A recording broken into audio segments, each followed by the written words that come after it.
Meeting to order. I would like to welcome everyone joining us in person and via live stream. Thank you all for being here. All of our board members, except for Megan, are present, but she will be joining us shortly. The purpose of the work session is to review operational reports from the administration and discuss matters as a board. We'll begin with an academic and student achievement update presented by Cassie Atwood and Raina Patterson.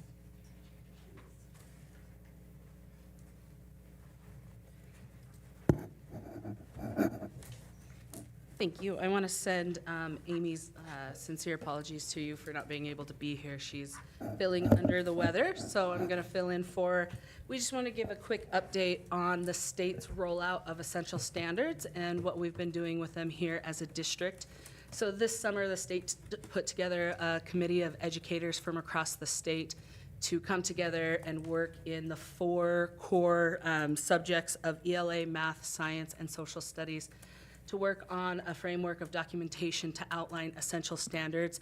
The state put out some guidance recognizing that not all standards are equal and wanted to be able to do the work, especially for those districts that might not be as lucky as we are to have the capacity to have unit development and refinement in order to help guide them in their work. It's still very beneficial for us. We've been doing this for years, but our goal with this rollout is to use it to compare with what we currently have, make adjustments as we need, and we're gonna continue to go through that process over the year. Some will be coming in for unit refinement over the summer. Some are engaging in that work in our PLCs and our camps, and as their opportunity for unit refinement comes up, they'll be able to partake in that. The important part in that statement from the state that I've even highlighted here, I believe it's in your packet, that just says these documents are to serve as a resource, not a mandate, but to assist local districts in these efforts of identifying what are essential standards. I believe Amy provided an example of what our units look like that we've been engaging in and working with for years. And you'll notice current language that we use are focus and accompanying standards. On the second page of the PowerPoint that Amy provided, they've given some new definitions for districts to work with, essential standards being those ones that we used to call focus standards. We're going to update that language, so our focus standards are going to be essential standards, and those are the things that are taught explicitly, repeatedly, and when students aren't meeting the benchmark on that, there'll be interventions, because those are the core ideas of those subjects. And then your, what used to be accompanying standards are going to be changed just in language. The sentiment is the same. Our supporting standards, and those are taught to reinforce the essential standards and may or may not be formally assessed. What is in addition to what we currently have are the state's guidance of additional standards, which are there to extend learning and are incorporated as time allows, when there's that ability when you can go deeper versus wider. And something that I think is really cool that we're waiting to find more information about is the teaching guidance standards. And those are standards these committees identified that are really to provide more direction for teachers in how they develop their units, how they develop their instructional materials, and creating those learning opportunities. And so those are pieces that we're going to continue to use to evaluate what we've previously identified and how we move forward in our unit refinement, I apologize. I believe in that slideshow there is a link to these academic standards. What was released at the start of this school year was the quick guides. We rolled that out at unit rollout at the first of the year, and then we continued that work through PLCs and through camps. Just in November, they released the extended guides. I myself and several other team members, maybe, of the curriculum department have been attending camps to try to roll that out.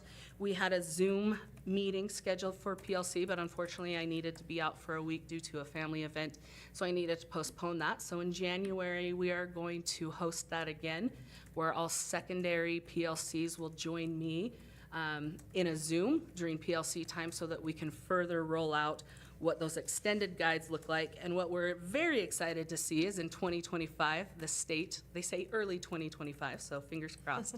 We hope that's early in the year. They're gonna roll out some integration guides and some toolkits for more information on how districts can integrate these. I think the beautiful part is, as a district, we've already been doing this for a long time. You can see our examples and our units, and I think we're really ahead of the game with that. But we're excited to compare what we've done and the work we've done over the last decade plus with what the state identifies. And then on the next page, just some places to know for where we do this work. Of course, we've got our Idaho content standards and our adopted resources, and then we come together as district-level curriculum teams, usually in refinement, and develop those units. This is also a place where camps dive into these units, and building-level PLCs really take on that work. These essential standards are going to be crucial in continuing that work of visible learning as a district, especially in helping teachers establish their learning intentions and their success criteria, and providing teacher clarity as they move forward with their students. And so that's a quick overview. We're happy to dive deeper on anything or any questions that you have, but that's us working to take in the stuff that the state has done and bring it on board with what we're already currently doing. So I have two questions. LEA, what does that stand for? Oh, your local education agency, I believe, if I have it right. Okay. So here's a question for you, and maybe even somewhat to Courtney. She doesn't know that how do we communicate that this is the kind of stuff that's going on behind the scenes to our public?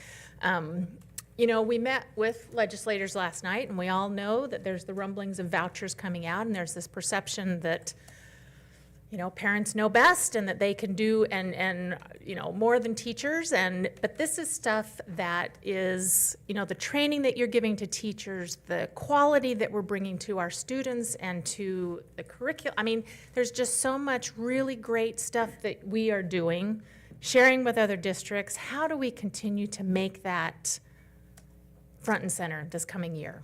I don't know. You don't have to answer me now, but I just think, you know, this is kind of stuff your regular family member, parent may not know that this is what's going on. You know, teachers probably do, obviously, because they're participating, and administrators and so forth. How do we communicate some of this stuff publicly? No, I thought it was in the continuous improvement. Isn't all of this contained in the continuous improvement? The most recent stuff, because it's been trickling out throughout the year, I don't know that all components of it are in the continuous learning plan. So it'll There are just be definitely pieces integrated? of it, but especially when we get to like next year's, that would probably be an important place to update, because like I said, they're rolling out little chunks at a time, about every 2 or 3 months. I absolutely love that question and that idea, and that's something I know as curriculum department we'd love to work with Courtney and everybody else, because it is really, I might be a little nerdy sometimes, but I think it's really engaging stuff, and I think it's really cool stuff. And the amount of work that we do, I'm grateful for our district, because when stuff like this rolls out, we can go, we've been engaging in this for a long Right. time, and now we get the chance to look and see what other educators around the state have identified versus what we've identified. And I'm absolutely on board. I love that idea of how we communicate the really cool work we do with That's curriculum. so cool, because that piece has been missing, that collaboration between, right? I mean, between the rest of the school, the rest of the state, what they're doing and how they're integrating it? Or has that been there before? Yeah, I think sometimes, I can't in some speak for kind of a way. smaller districts, but I think sometimes the benefit of being one of the larger districts is that you have the opportunity and the resources to be able to bring staff in for unit development in the summer, unit refinement, be able to bring them in bigger or smaller groups together. And my understanding is this committee was really born out of a lot of districts asking the state for support in breaking down the standards and identifying the most essential and the supporting. And in a lot of ways, and I, as a teacher and an administrator, I was lucky enough to be involved in unit refinement, where we were already doing that.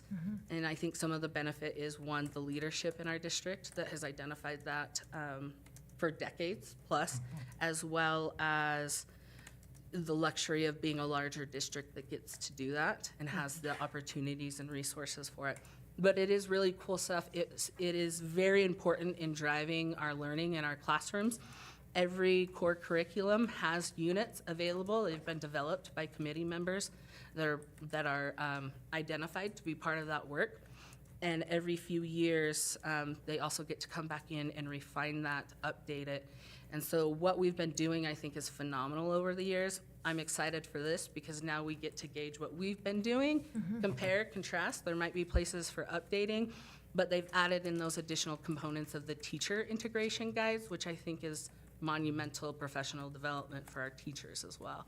That's so cool. I love all this stuff. I think I'm right there with you being nerdy because I love this stuff. I love reading all of these things. And I love that idea of how we communicate Yeah, that how do we back communicate out. it to I think our Courtney public? Ms. Fisher would Yeah. like to come up and I don't maybe know. Like I just said, I don't address know if that. I've- She already has an idea for a spring rollout with Oh, our yay. kindergarten plan. I don't know if she's ready to divulge that. Maybe. Okay. So, I mean, I think you're asking a great question, and we do communicate about these successes all the time. But when you're talking about media, they're sometimes one-off things. So how do you keep that news or those good things front and center Right. in front of the community all the time? So we do press releases. We do things like key communicators we invite.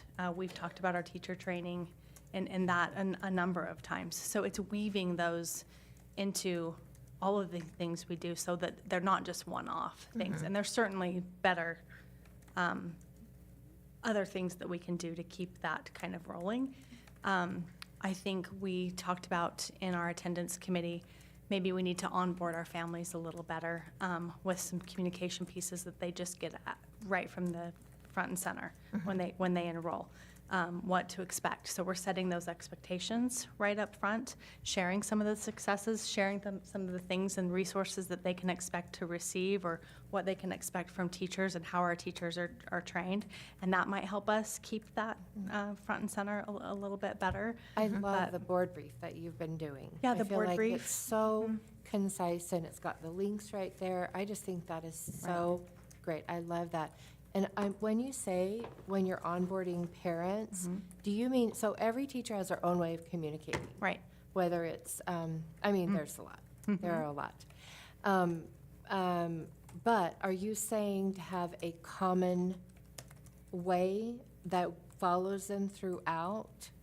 Or are you just, So I'm talking about more of a communication piece that we would make sure that was in the kindergarten packet as a tool that people could use as they kind of enter into our district. And maybe it's not just a kindergarten piece, maybe it's a new new registration student, piece right. as we get, so that we're setting those expectations, we're connecting those parents to our mission, our philosophy, our resources that we have available. I mean, I just think that there's some things that we can do to set those expectations a little bit better.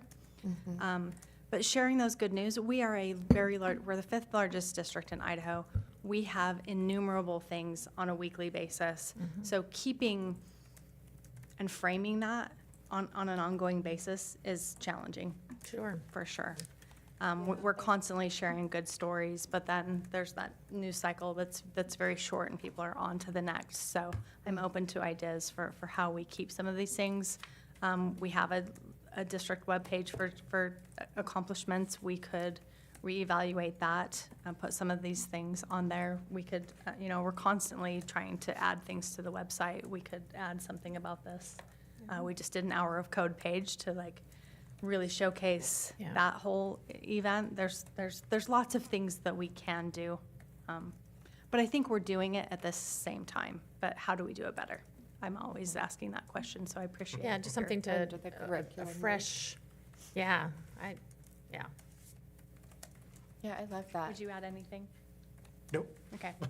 And then I got so many resources at the meeting, through the city, that we have that we could also share, which I can share with you later. But parenting classes, that kind of thing. I was just mind-blowing how many resources there are. Right, and we do That we share can share. resources like that through United Way, and, they have a great community resource packet that we don't need to recreate the wheel. We just share that information on our website and try through our community resource workers to connect families to those Oh, things. so what section is that? So I was also going to bring up that all of our elementary schools do family engagement nights or days, and so that includes parent education in that piece, and a lot of that, sometimes they have brought in parenting classes like Love and Logic and different things, but sometimes those are just instructional for parents. So we do kind of get that out that way, and it's, that information is sent out through the school because it's targeting their community. So, but I do post some things on federal program webpage. I don't think I currently have anything for United Way, but that goes out through all our CRWs and gets out to the schools that way. And then we try to weave those stories into, so the op-ed that I just sent to you for your review, we try to weave some of these successes and through that, when we're having more topics that are in the public purview, we're not just talking about that topic, we're also talking about some of our successes and the things that we're doing really well. So I try to keep that top of mind in all of the communications that we do. Very good, thank you. Thanks, Chris. Thank you. Okay, I'm going to present on response to intervention, and you also have a slideshow in your packet that I will reference different slides for. And this connects to the topic that Cassie was just speaking about with essential standards and unit planning, because this is how we respond to our students that may not be accessing that core instruction. So response to intervention is also commonly known as RTI, that's just our acronym for it. And it's the model that we use to intervene when students are struggling with academics and or behavior. Sometimes we use those tiers to kind of target both. So the components that I'll talk about today that are essential to our RTI are instructional tiers, screening and diagnostics, explicit instruction, and progress monitoring. So if you go to slide 3, you'll see a pretty common graphic that we use for RTI, and that's the instructional tiers. Tier 1 refers to all students receiving high-quality core instruction, and that means that all students have access to this high-quality instruction. In a typical distribution, you'll generally see that this works for 80% of students. They don't need any type of intervention. Our teachers and our curriculum meet the needs of 80% of students, and sometimes more. That's just a typical distribution. So tier 2 is where we see our targeted interventions, and those are strategically designed to help kids reach grade level proficiency, and generally you'll see about 15% of your students moving in and out of interventions in that tier 2 range so that we can help them reach grade level. And tier 3 is that intensive intervention. That's when we use explicit instruction to kind of solidify those foundational skills, and we see 3 to 5% of kiddos there, and that also is referring to our special education students. One of the main components of RTI is screening and diagnostics. So I know that you're familiar with iStation's ISIP, or their student indicators of progress, and that is also how we get our IRI score, our Idaho Reading Indicator score, in September. So every student in K-5 is given this universal screener, and that just helps us kind of identify which students are not performing at grade level or who could be at risk of not performing at grade level. And since this is just an overall screener, we then dive in, our interventionists and our intervention teams do diagnostics on a few students. And those diagnostics give detailed information about the specific reasons why students are performing below grade level. So we need a little more information than our universal screener generally provides. And you can see on slide 4 the diagnostics that we use in K-5. iStation offers a RAN, a Rapid Automatic Naming Assessment. We use a few others, including Bridges Placement assessments, and those go along with our Imagine Math benchmark in math. So we give screening and diagnostics for both reading and math. Is Bridges, what, is that ELA or? Bridges is math, so Oh, okay. it's Bridges Math Intervention, and it's all in-person instruction. And we have placement assessments so that we know exactly where to put students in their instruction, and it can be aligned to standards, or it can be specific to the intervention that you're providing in that moment, like a foundational skill. Oh, that's cool. I'd like Yeah. to learn more about that. Yeah, Okay, sorry. it is really cool. It's been working really well. After we do our assessments, we are required to do child find meetings, and this is where administrators, interventionists, and grade level teams will meet to go over our data and decide how we want to place students. And generally, what RTI recommends and what we do in our district is the highest qualified teachers are working with the most needy students. And so when we design our groups, we provide explicit instruction Students are grouped based on instructional need. The instruction is at the student's individual level, and we use research-based, high-quality materials that are delivered with consistency.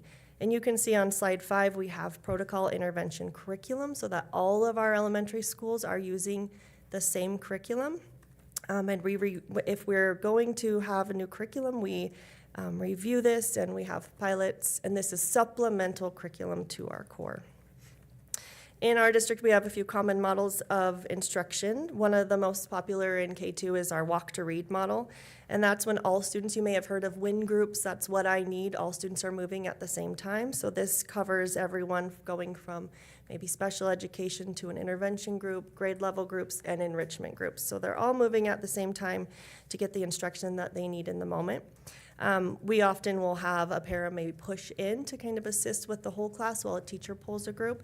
And we also sometimes in the 4th and 5th grade, we see an interventionist may pull out a small group of students to target certain skills. On slide 7, you'll see some of the ways that we are progress monitoring in K5. And progress monitoring is really essential to RTI because that lets us know if our students are making the progress that we want to see. Students are assessed every 2 weeks for growth and to help with instructional planning. Our interventionists, when they're assessing and meeting with their team, they need to ask themselves the questions, is the intervention working and how do we know? Are we using multiple measures to show growth? And then if so, what are the next steps? If students are not responding, some of our options are increasing the intensity of the group, so maybe a smaller group size or a slower pace, increase the duration, which means maybe add additional minutes for that student, increase the frequency, which would be multiple opportunities for intervention. And sometimes we even opt to change the intervention material that they're using. So if they need something more structured and explicit, we may change that material. We know that RTI is a sound model for responding to intervention needs and for student needs, but it also meets the Idaho Early Literacy Law. In Idaho, our students on the IRI, I'm sure you're familiar with this, but if they are a level 1 in September, they're considered intensive and they need 60 plus hours above and beyond core for intervention. And our strategic students level 2 need 30 plus hours. So while we're running our intervention groups and responding to this intervention, we're also meeting the law. But our students can move in and out of intervention. It's a flexible model. We don't want to keep a student in intervention or not allow a student in intervention throughout the year. So with 2 consistent months of grade level proficiency, you can exit intervention if the team meets and decides a student is performing at grade level, which is what we love to see. And then throughout the year, a student can enter intervention if they are struggling and the team decides that that's best for that learner. Just quickly, I get this question a lot, how is RTI different from differentiated instruction? And RTI is explicit instruction that is consistent and has progress monitoring with it to fill in a foundational skill, whereas differentiation is a teacher scaffolding a lesson in class on core content.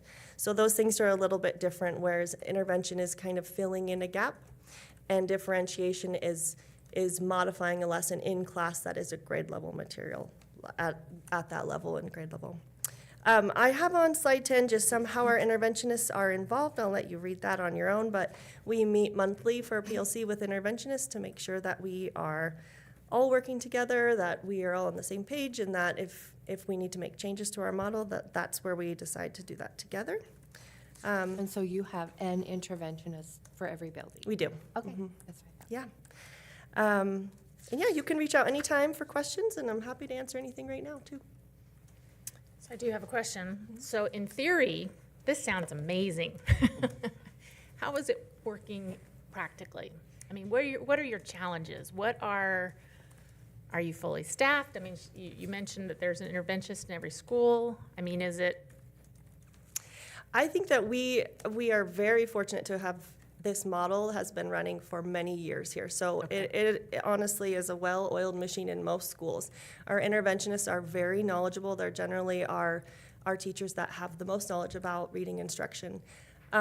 So I think that the model works very well. What you mentioned about staffing is the biggest issue, right? If you have a school that has a larger need for intervention, you may not always have the staff to run some of those groups. So that can be a challenge. Sometimes you'll have a larger grade level or enrichment group just so that you can have a smaller size intervention group. I think some of the other needs that we do run into is sometimes when you're trying to provide that intervention and you do have to increase intensity, so you have to lower that group size. That can be really challenging to make sure that you're really meeting the needs of students. Sometimes that's like a 2-on-1 or 3-on-1, and that can be, just like you said, So challenging then with are you staffing. still able to meet all of these, the literacy law, number of hours and all those kinds of things? We do, we are able to. Sometimes that is a constraint when it comes to planning for core instruction, because we have so many minutes for core instruction and we have to be outside of those minutes for intervention. And so that, you know, we actually have been discussing that a little bit this year, is how do we best meet the needs of our learners that need intervention, while at the same time allowing teachers to have time in their schedule Their for time. core. Yeah, interesting. Thank you. Yeah, you're welcome. Awesome, thank you. I've got a quick question. What's the acronym PLC stand for? Oh, it's a professional learning community. Oh, okay, thank you. Yeah, I know, we're all about acronyms, so, thank you. Thank you. I love that. Next, AJ will present the draft 2025-2026 school district calendar. Good afternoon. In your packet, you have the proposed 2025-2026 school district calendar. This recommendation is from the district calendar committee. We met in November. 2 board members were also in attendance at that committee meeting. And I'll just give you a few of the highlights and changes. We won't go through every single date on here, but any additional questions you have. But there were some changes that I wanted to make you aware of as part of the draft. And this will be up for action at the board meeting next week. Basically, if you take a look at the dates, you'll notice that the start date and end date were moved back 1 week. So the proposal is to start 1 week later in the school year and to end 1 week later. So it actually pushes us into June for the last day of school. A lot of that discussion revolved around kind of the break of the first trimester. It falls, or this year it fell, last couple years really, it falls 1 week prior to Thanksgiving break. And so they have the end of the trimester. We had a couple days off, one for PD, one for a collaboration, or one for a record day. And then there's 1 week where they start the second trimester, and this is mainly for secondary. And then we have an entire week off for Thanksgiving break. So that's what kind of started that discussion in terms of, and also, if you remember, those that maybe had learners in school a while ago, it kind of, the start date seemed to be starting earlier and earlier in August, to the point where administrators were actually coming back in July. And it just, the way the calendars fell and kind of the start dates just moved closer and closer. So the committee decided, after some discussion and looking at those dates, that it would make sense to move it back 1 week later. So the start date and end dates of the week were the same, starting on a Thursday, or starting staff on a Thursday, August 21st for returning, and then students on Wednesday, August 27th. And then ending on a Thursday, June 4th would be the last day of school, with June 5th, Friday, being record day and graduation day. And then teachers would have a checkout day that following Monday. Just a couple of notable changes. Most all of the other dates are very similar in terms of holidays: a week at Thanksgiving, 2 weeks over winter break, a spring break, parent-teacher conferences, 2 days for the elementary parent-teacher conferences in October, with 1 day for the secondary. So all those are very similar. The only other thing that you'll note is that kindergarten on there. Request was made from the kindergarten, or not the kindergarten, the elementary recommendation calendar. There's a committee for just making sure all of the elementary needs are being met in the calendar. And one of the recommendations was to consider splitting the first 2 days with kindergartners, which I think we probably all understand some of that need, where you get 25 brand new learners in a classroom. It can be really challenging. So they talked about, initially, the first day has always been just an orientation day, with kindergartners not actually attending. So the recommendation was made to split kindergartners, so half of the kindergarten students would attend on the first day of school, with the other half attending the second day of school, and then all of them would attend that Friday in order to just kind of help go over the expectations, the routines, get to know them. There's so many things that take place that first day of school for these learners, and so that recommendation was made. The calendar committee said that they had no concerns with that, but I just wanted to make you aware that that would be, and we want to make sure we make families aware so that they know and can plan accordingly. And we'll still have an orientation, but it'll look a little bit different if this proposal goes through and we just split those first 2 days for kindergarten. And is it still half day for their first day or not? It would be a full day. It would be a full day, so each of them would have a full day, just half the number of learners those first 2 days. And then the Labor Day break? And then yeah, so this time, yeah, we start and then you would roll in that next week, yeah, would be a 4-day week. Any additional calendar items you'd like me to discuss or questions about that? Okay, like I said, it'll be up for action at the board meeting next week. I love it, thank you. Next, Sue will provide an enrollment and attendance area committee update. Or do you want to do the bus first? Oh, you're coming up for this one? Oh, okay. No, I'll just stay later. Okay,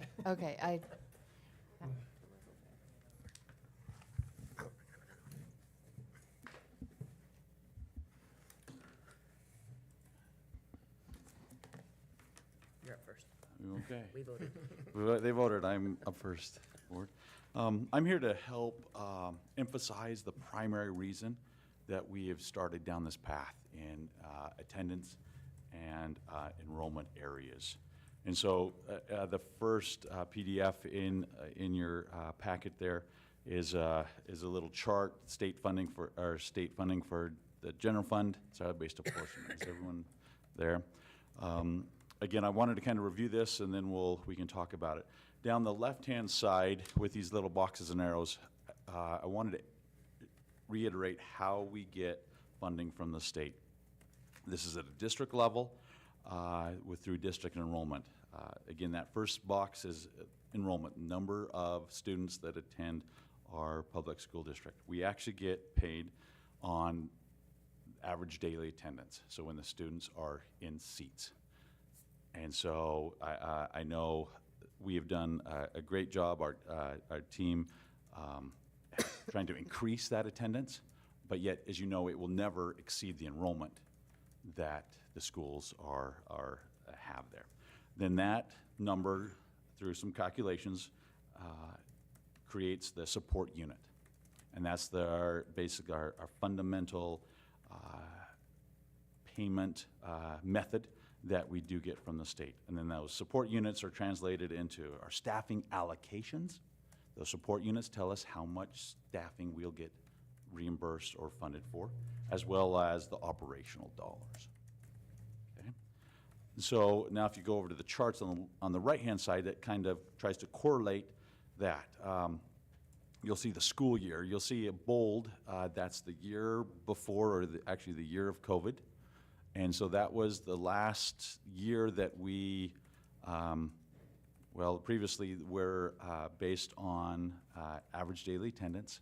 And we wanted to kind of use that as a comparison because, as you know, during those COVID years and a few years after that, our units, our enrollment, as we were based on enrollment, went up and down as students came. But so this was for consistency. These are the 3 years that we chose there. And then we chose last year and then projected this year.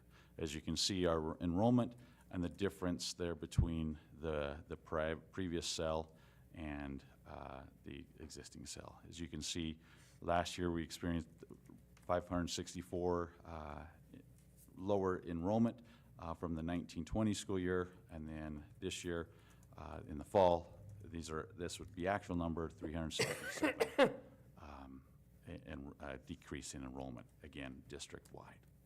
Okay, so again, this translates into units. What did that do to our units? So these are actual numbers, the first two of them. In the 1920 school year, we were paid on 599 units. Last year, at our high, we were paid on 578 units, which is about 21 different units. I estimate that this year will be approximately 560. Okay, and Sue and her team just finished uploading all of our attendance and enrollment data to ICE, and then that's where we can look at some of our the reports to get our ADA. We get our first payment from the state using this year's ADA on February 15th. So that's, money in the bank, from that way. We'll be able to know a little bit better around Christmas time. So basically, I say in January what that number will exactly be. Okay. So as you can compare that, so units were down 21, and then this year that would about down another 18 from last year. Again, so what is a unit? It's roughly, you can compare it roughly to a classroom. Okay, and so before we go to the right of that table, let's go down to the bottom. Okay, what does a unit pay us? Again, it pays us for some salaries, and this is for a teacher, a portion of an admin, and a portion of some classified staff, portion of the secretary, portion of the custodian, and so forth. This pays for benefits, as well as their health insurance, as well as some operational. This is where it goes outside of the classroom, pays for the lights, pays for, the various things that it just costs to operate the school. And special distributions, that is some of these, some of it would be some of the literacy funding and so forth. That's what a unit costs. I estimate this year will be right around $157,508. So now up to that table up above, this is kind of where it, again, to emphasize, put some dollars under why we were going down this road. So again, taking that 21 difference between what we received in 1920 school year, 21 times the 157 is that $3.3 million. To seeing that this was coming and we needed to align, again, no jobs were lost, but we needed to align our staffing with enrollment. We had to reduce some positions, and we were able to do that. 14, again, credit to AJ, to Sue, to Brenda, and to be able to do that. And remember that always lags a year because we're already under contract, right? For, so this fall, we've already got contracts for the entire year. And so this savings, if you will, these 14 position reductions, we recognized in this school year, in this budget. So that's where we're, again, trying to be proactive and look down the road here. And so we are thankful to see this little star down here. We did receive it was a good amount of money, $4.2 million in one-time distributions, and this was from the state that helped us kind of transition from getting paid in enrollment-based to average daily attendance. And you'll notice there's a difference of about $900,000, $892,000. Well, that's what kind of helped us pay the seven positions that you'll notice the difference between 21 and the 14. But again, that's still carry over into this year. And again, if we had maintained our enrollment, I personally believe we would not have been down this road. But again, we saw another reduction in enrollment, come this fall. And so now it puts us onto this path here. And again, that to be determined, that's what we're working on deciding, okay? And so that's, again, on that to be determined. So let me just throw out a number, because again, the 14, AJ and Sue, they were able to, and Brenda, they were able to do this in our current facility configuration. But now, if we go equal that amount, or to be honest, even a little bit more, it's difficult, almost impossible to do with the current 13 different elementary schools that we have. And so that's where the committee was formed. Okay, where is this leading us? And that's where we're trying to, give AJ particularly, because it involves elementary the most, the resources, the tools that he has to help, again, align our staffing with enrollment. I liked how you explained that last night, the difference in sizes of classes. Yes. Just because of where, Remind me what I, you were talking about Let's some see, class sizes were about 15. oh, Some I think classes that might have were been AJ. No, consistent, I was there. Yeah, some okay. consistently. No, I think it was Dr. Hell. It was Dr. He Hell. wasn't here, he was in his meeting. He was in, but we talked about it. But yes, that's Yeah, exactly. the consistently were 15 to 16, and then consistently 28 Correct. to, And that's this whole kicker. Units, I mean, I get paid for a full classroom. You know, there's not any, differential.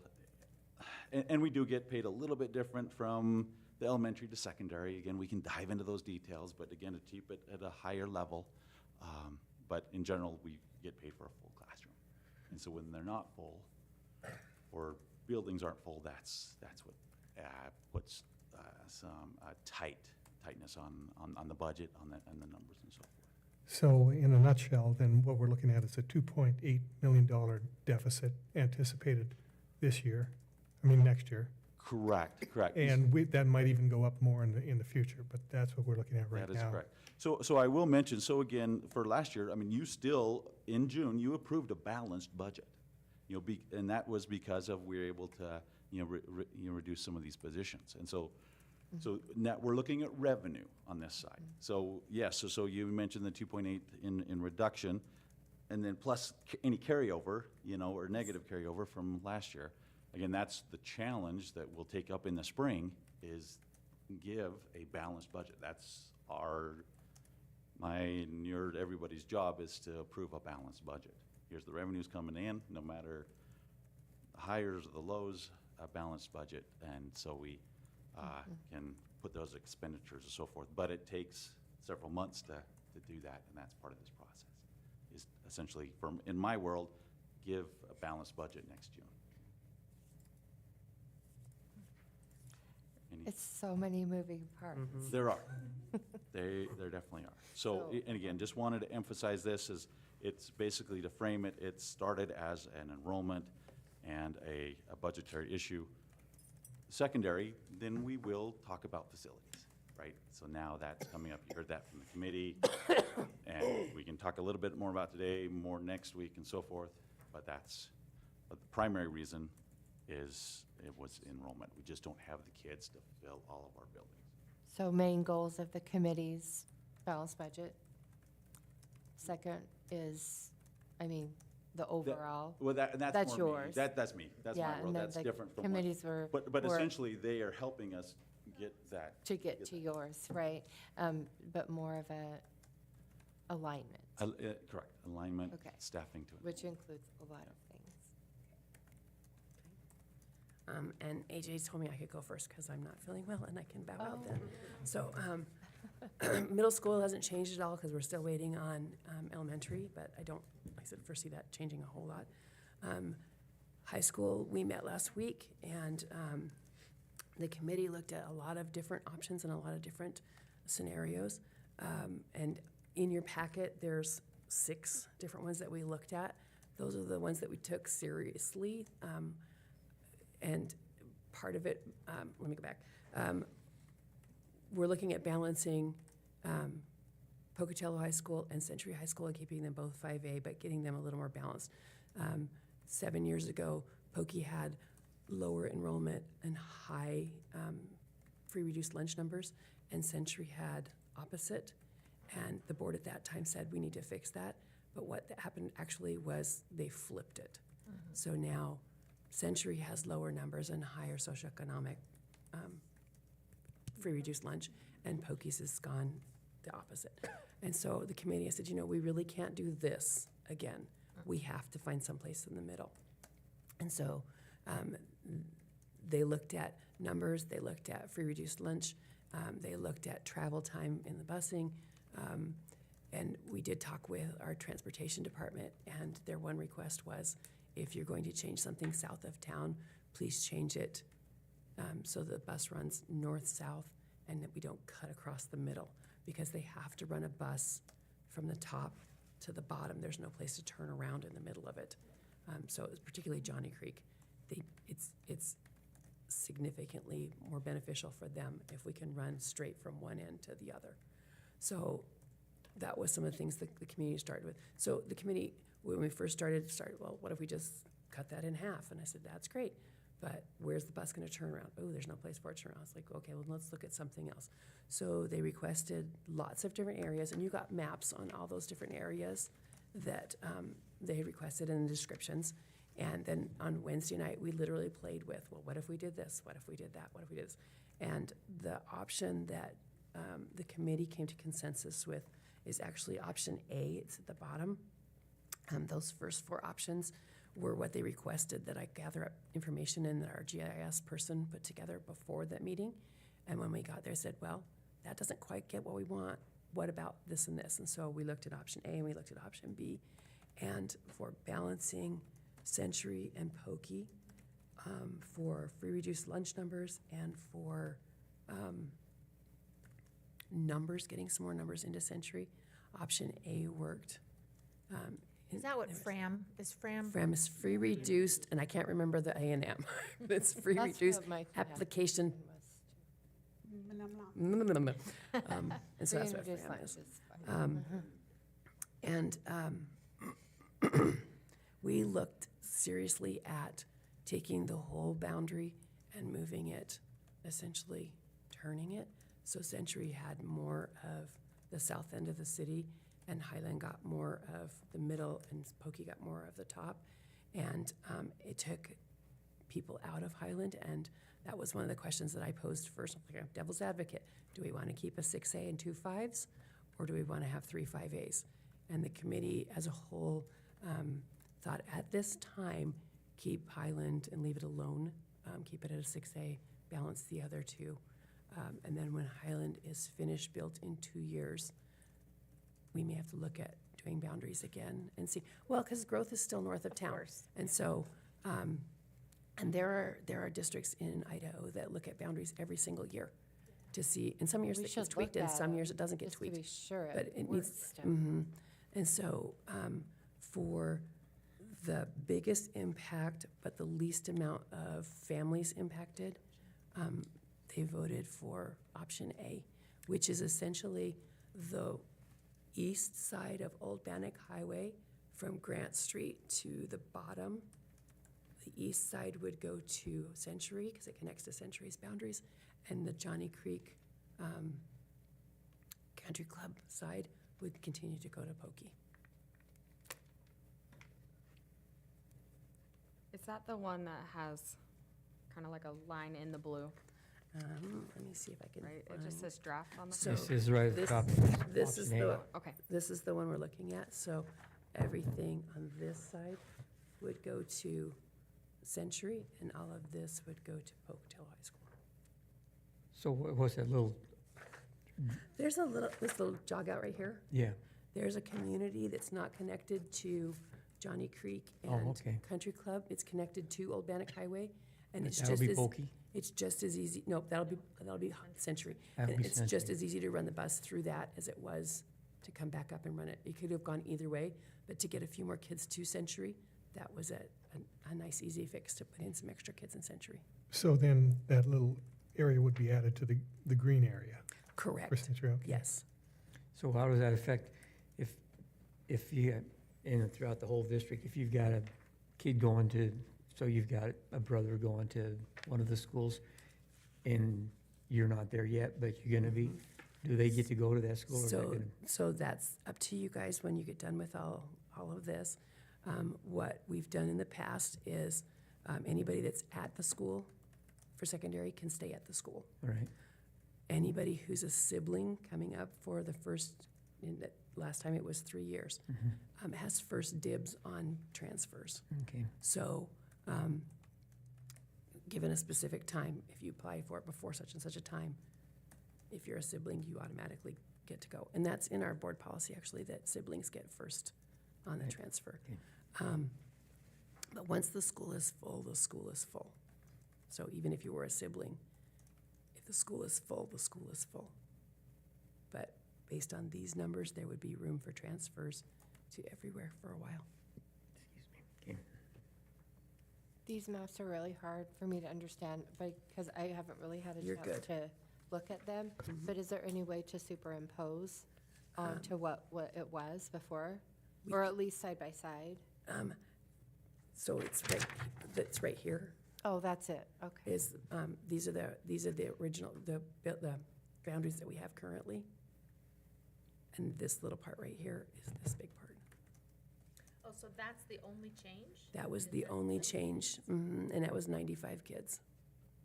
And exactly, okay, so that's right, just and most is going into,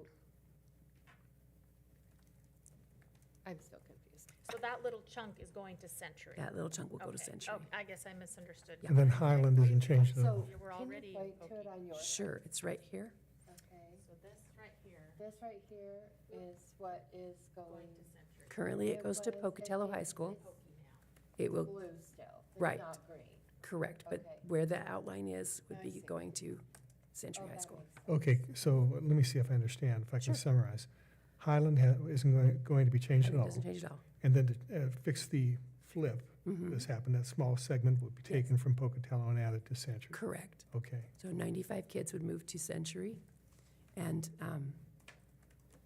it flips the free reduced lunch. Yes, if you want to talk to, So Sorry, Mary Ann was part of the I'm count sitting up committee, too. here because I was on the committee with the High School Boundary Committee. So, so by doing option A, we even out closer to the enrollment, and then we also adjust the free and reduced lunch numbers. And I can tell you that we went through every kind of scenario, and one scenario might work great for, now my voice is all croaky, but one scenario might work great for getting the numbers equal, but then it decimated the free and reduced lunch. It made the range became much wider. And so, and we had this great, I called her the map lady, who we could say, do this, do that, and she could do it. She could tell us how many kids were in this area, what the free and reduced number was. And so this option A is what we felt, what we believe was the best choice, greatest impact with the least amount, like Sue said, of affecting families. On the ages of the kids, was she able to also identify not just students, but these are high So school we did students? These are grades elementary? 8 through 11. Oh, okay, So that's kid- what you looked incoming at. kids. Okay, because like you said, you can look at these every year, every couple of Yeah. years, as that changes. I think a little more flexibility is probably important. Yeah. If you look at option B, that was one we discussed also, and so it was the same, that same section down here, and then a little section, so where the Union Pacific Railroad stops up here on Gould, there's a part of it that is Pokey and part of it that's Century. And we looked at taking the part for Century a little farther over and adding a few more kids to Century. And the committee said that just takes kids that are in the north area south again. We don't really want to start moving more north kids south. They'd like to, a couple years from now, see if has Pokey and Century and Pokey and Highland grown enough that we can move the rest of Johnny Creek into Century and move Pokey a little farther north into Chubbuck. Has it grown that far yet? So, And there might be another way it grows. correct. And so, but the request was a couple of years from now when Highland opens up again, look at those boundaries again and see if it's time to adjust a little farther.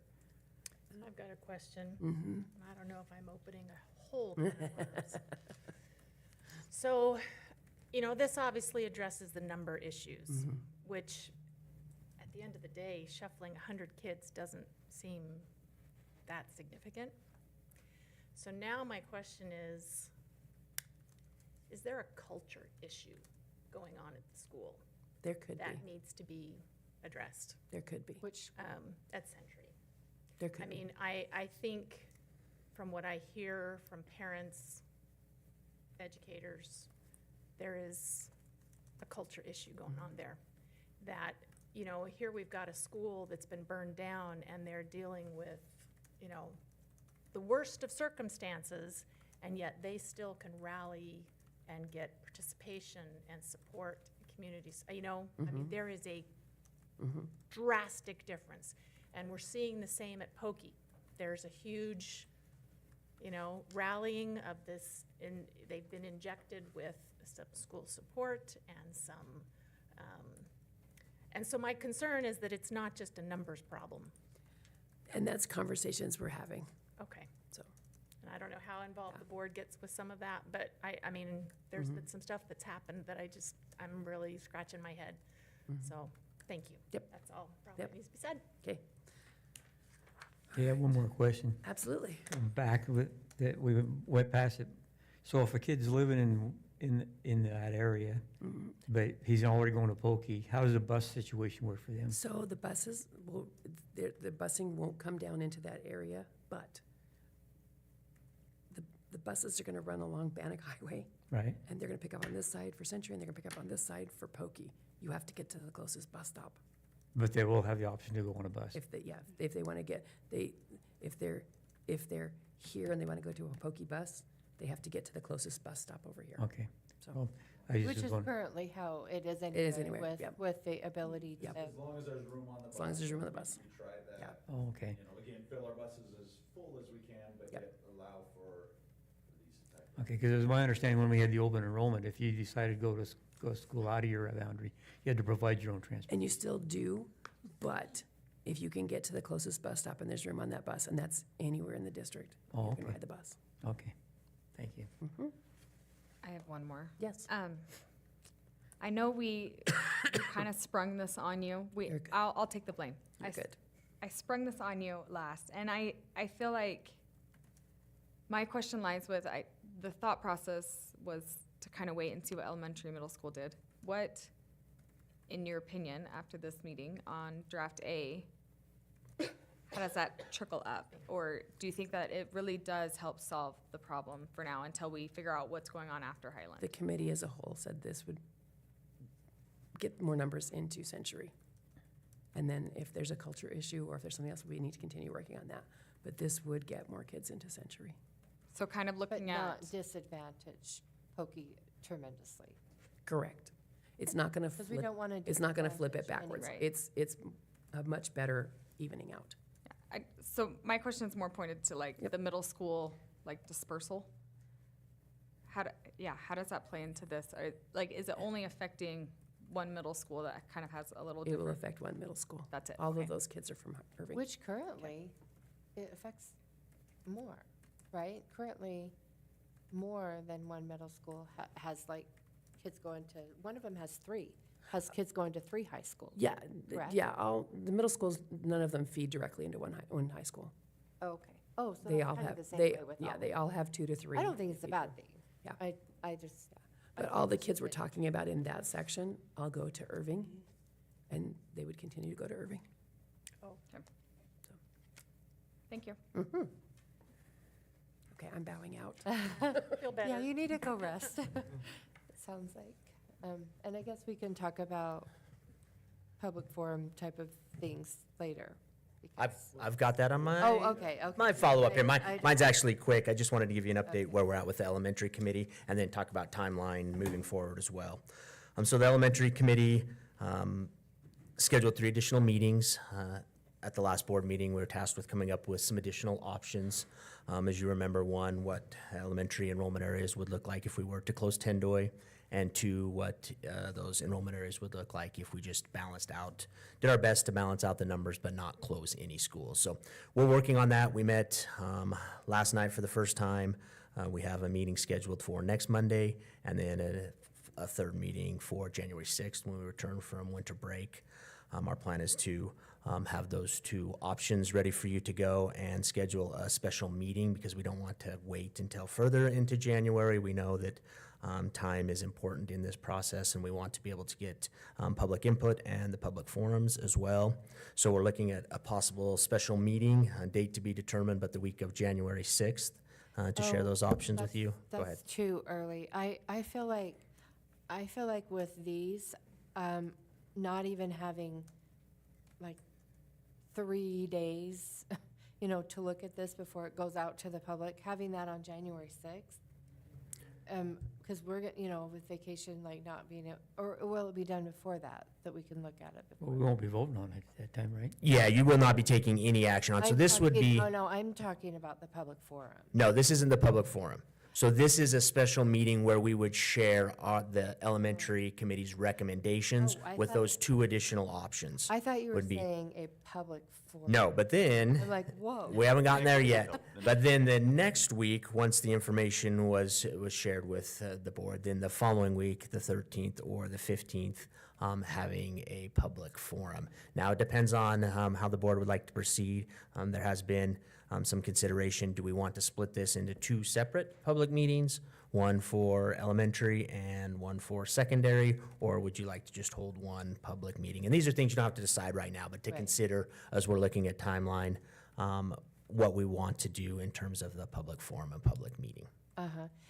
Now, as far as your second option, not closing any school, Correct? I didn't know that was a possibility. I thought that we kind of, all the numbers were leading us to the conclusion that we needed to choose which school. No. Now, Heather, go ahead. What was everybody else's So understanding? the understanding is, and I, you know, from reading from the minutes, I understand your committee was a little frustrated after our board meeting. And I, you know, if they're listening in the hinterland, that was certainly not the intent to frustrate them, and I know the It was, direction. yeah. But I think the reason I asked for that information is because we didn't go into this with the idea that the goal was to close the school. And so for my purposes, I wanted to see if it just meant spreading kids more evenly into the different schools that didn't include closing. And of course, they came with a recommendation on what would happen if they closed Washington. I wanted to see what would happen if we closed Tendoy. I don't think that was the intent ever from the beginning, that was our ultimate goal, was to close a school. Although, you know, because of the information that Jonathan has shared, and, you know, it may be the inevitability that we can't avoid. I mean, if the savings are there and, you know, no, like I said, the intent was never to come at this with closing a school. But if that's what the recommendation is, and that's what makes the most sense, and we've got to take into consideration our entire taxpayers base. It's, you know, I empathize with that neighborhood and what they came and shared with us, but we just have to. Well, it may look at not this be that very school, but Right. to me, what drove us to looking at boundaries in the first place was the numbers. Correct. And that's what I understood, is that we have schools that aren't full, and we need to fix that problem. And it even, So, and that's what I understood, that was the task, is to how do we fix Yep.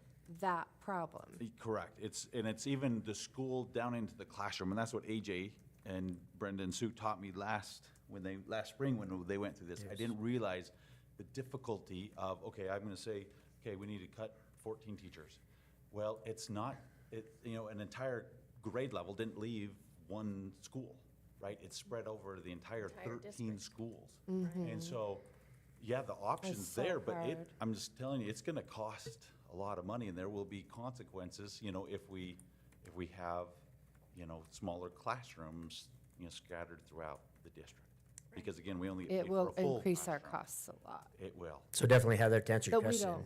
don't Yes, get we paid that can, you know, because that was brought up, and trustee Judy's, it was brought up to, can we balance it out, the numbers, and still move forward with all of our school buildings open? Yes, we can definitely do that, but as resources dictate, if we have to reduce teachers, it becomes really tough for us to balance that. And I'll give you one example. Just Jonathan shared one, but I'll give you one example. For example, right now at Tendoy, we have 2 kindergarten classrooms. We have 16 learners in one classroom and 17 learners in another classroom. At Indian Hills, where we had to make a reduction this year, we have 3 kindergarten classrooms. They are all completely full at 25 learners. We had to overload students to another school.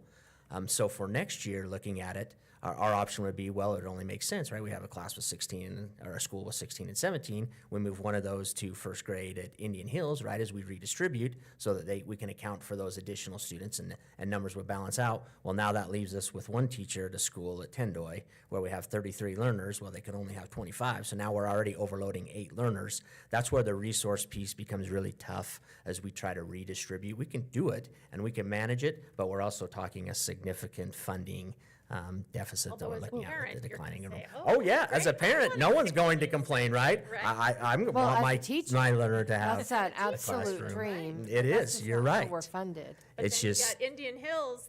Indian Hills, they're on the other over there, side, the like. kindergarten teacher over here.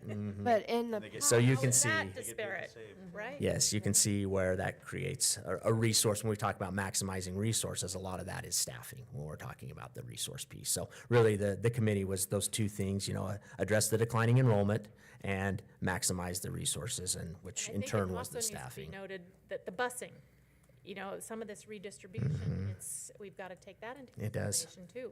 It definitely has an How long are kids impact. going to be on a bus? And Yeah. And that's, I'll just mention for the From our timeline. school, but my kids were on the bus for 45 minutes. And so but for we the didn't live- timeline, I guess, for ideally, I think that was the original timeline, would be a February decision.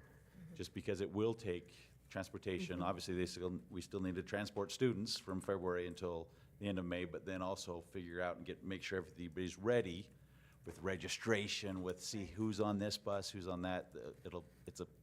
It's a monumental, and AJ will be And the staffing right involved piece with that. of If that. we need to tweak start times or, just trying to get all these buses there. So that's, overall, I just want to I remind the board didn't of get a that. chance to ask Sue, but with the change that they are proposing with just that smaller chunk, are they seeing as much of a disruption, to do this for next fall, if that's the direction we go? As far as registration, it's not as significant. I don't know if anyone else. I think with that smaller section and only affecting minimal families, I don't see that being. That's doable. Yeah, yeah. I don't have to volunteer to come in and help. No, not that. Oh, yeah, with registration and Yeah. scheduling and so forth. Right. Yeah. I think the intent It'd be the was element. I think it's minimal. more manageable than what we'd Yeah. Than we'd anticipated with anticipated. just that smaller section. Yeah, I think that was the intent, is very minimal, Yeah. the most minimal to solve the problem. Yeah, so I've got another question, just to clarify in my mind. Yeah.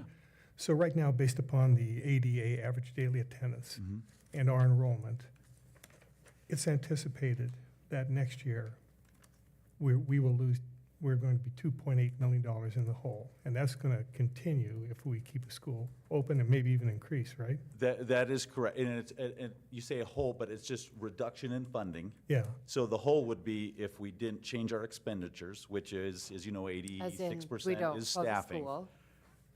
Yeah, and so, if revenue goes down, we need to reduce our expenditures to balance that budget, or we're taking some from savings. And we do have some savings, right? That's fiscally responsible to have some carry forward, to have a little savings.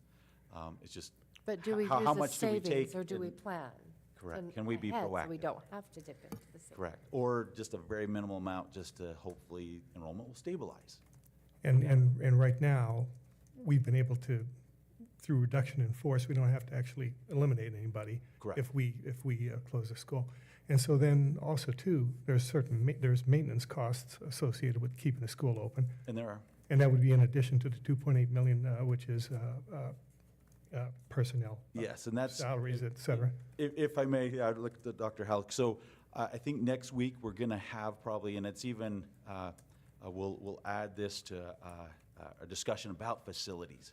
Because yes, I wanted to start with the big picture, right? These are the millions. We need to make sure we cover the millions. But then as we get lower, yes, we'll get into tens of thousands, maybe 100,000 of about operating a facility. But then we do, depending on the facility, we talk about, there'll be some upgrades that will be needed, which would be in the millions amount. And so we could have those discussions next board meeting and talk about a lot of our facilities and. Yeah, not to take up too much time about this now, because I realize we want to do it later. But we're saying that we have older buildings, and so ADA and safety, there need to be upgrades in addition to the regular maintenance costs we have right now. Is that correct? That is correct. Okay. That is correct. All At right. some of our buildings, and that's the discussions, and again, we've started kind of putting the pros and cons about some of our different facilities. Even had another thought come in that we're evaluating today. I don't know if we want it. Well, not only Ms. teach. Curtis, could you Well, I maybe think mention I that? think we need to talk about all the ideas that we Correct, know of right correct. now. Okay, I'll share. I just had mentioned to him last night at the meeting that if if Lincoln, I will confess I have not physically toured Lincoln, so I don't have a very good knowledge of Lincoln. But if Lincoln would be better utilized in Tendoy's space, and then Tendoy has a lower enrollment than Washington, so if you could move those Tendoy students to Washington, shuffle that way, move Lincoln into Tendoy, if that would help solve issues that I've heard with Lincoln, and Lincoln is so If it would hard to be- get to. It's not central, it's not near the interstate. yeah, and So it is and I hard. brought that up too, that I thought Tendoy was a bit more central location for that type of a program that services the whole town. And all of So- Tendoy wouldn't have to go to Washington. There are literally, what, four? Yeah, it would- four it would still elementary school adjust boundaries, for sure. That touch Tendoy, right? That Mm-hmm. touch them, like Syringa. But that's still keeping Washington, and then you're looking at the maintenance. Then you'd be closing Lincoln. That's the question, Then yeah, you wouldn't have that's the the millions to discussion do that that we have to have. Didn't we just do a huge couple years? Seems like the first year we came on, didn't we do a big, The mod. the mod? That's because we had a fire, right? Wasn't there a fire up there? Yeah. Right. I wasn't saying. And I those thought are it was the federal. best Oh, option. right, No, those are it's worthy federal. of investigating. Brenda pointed out, that's federal.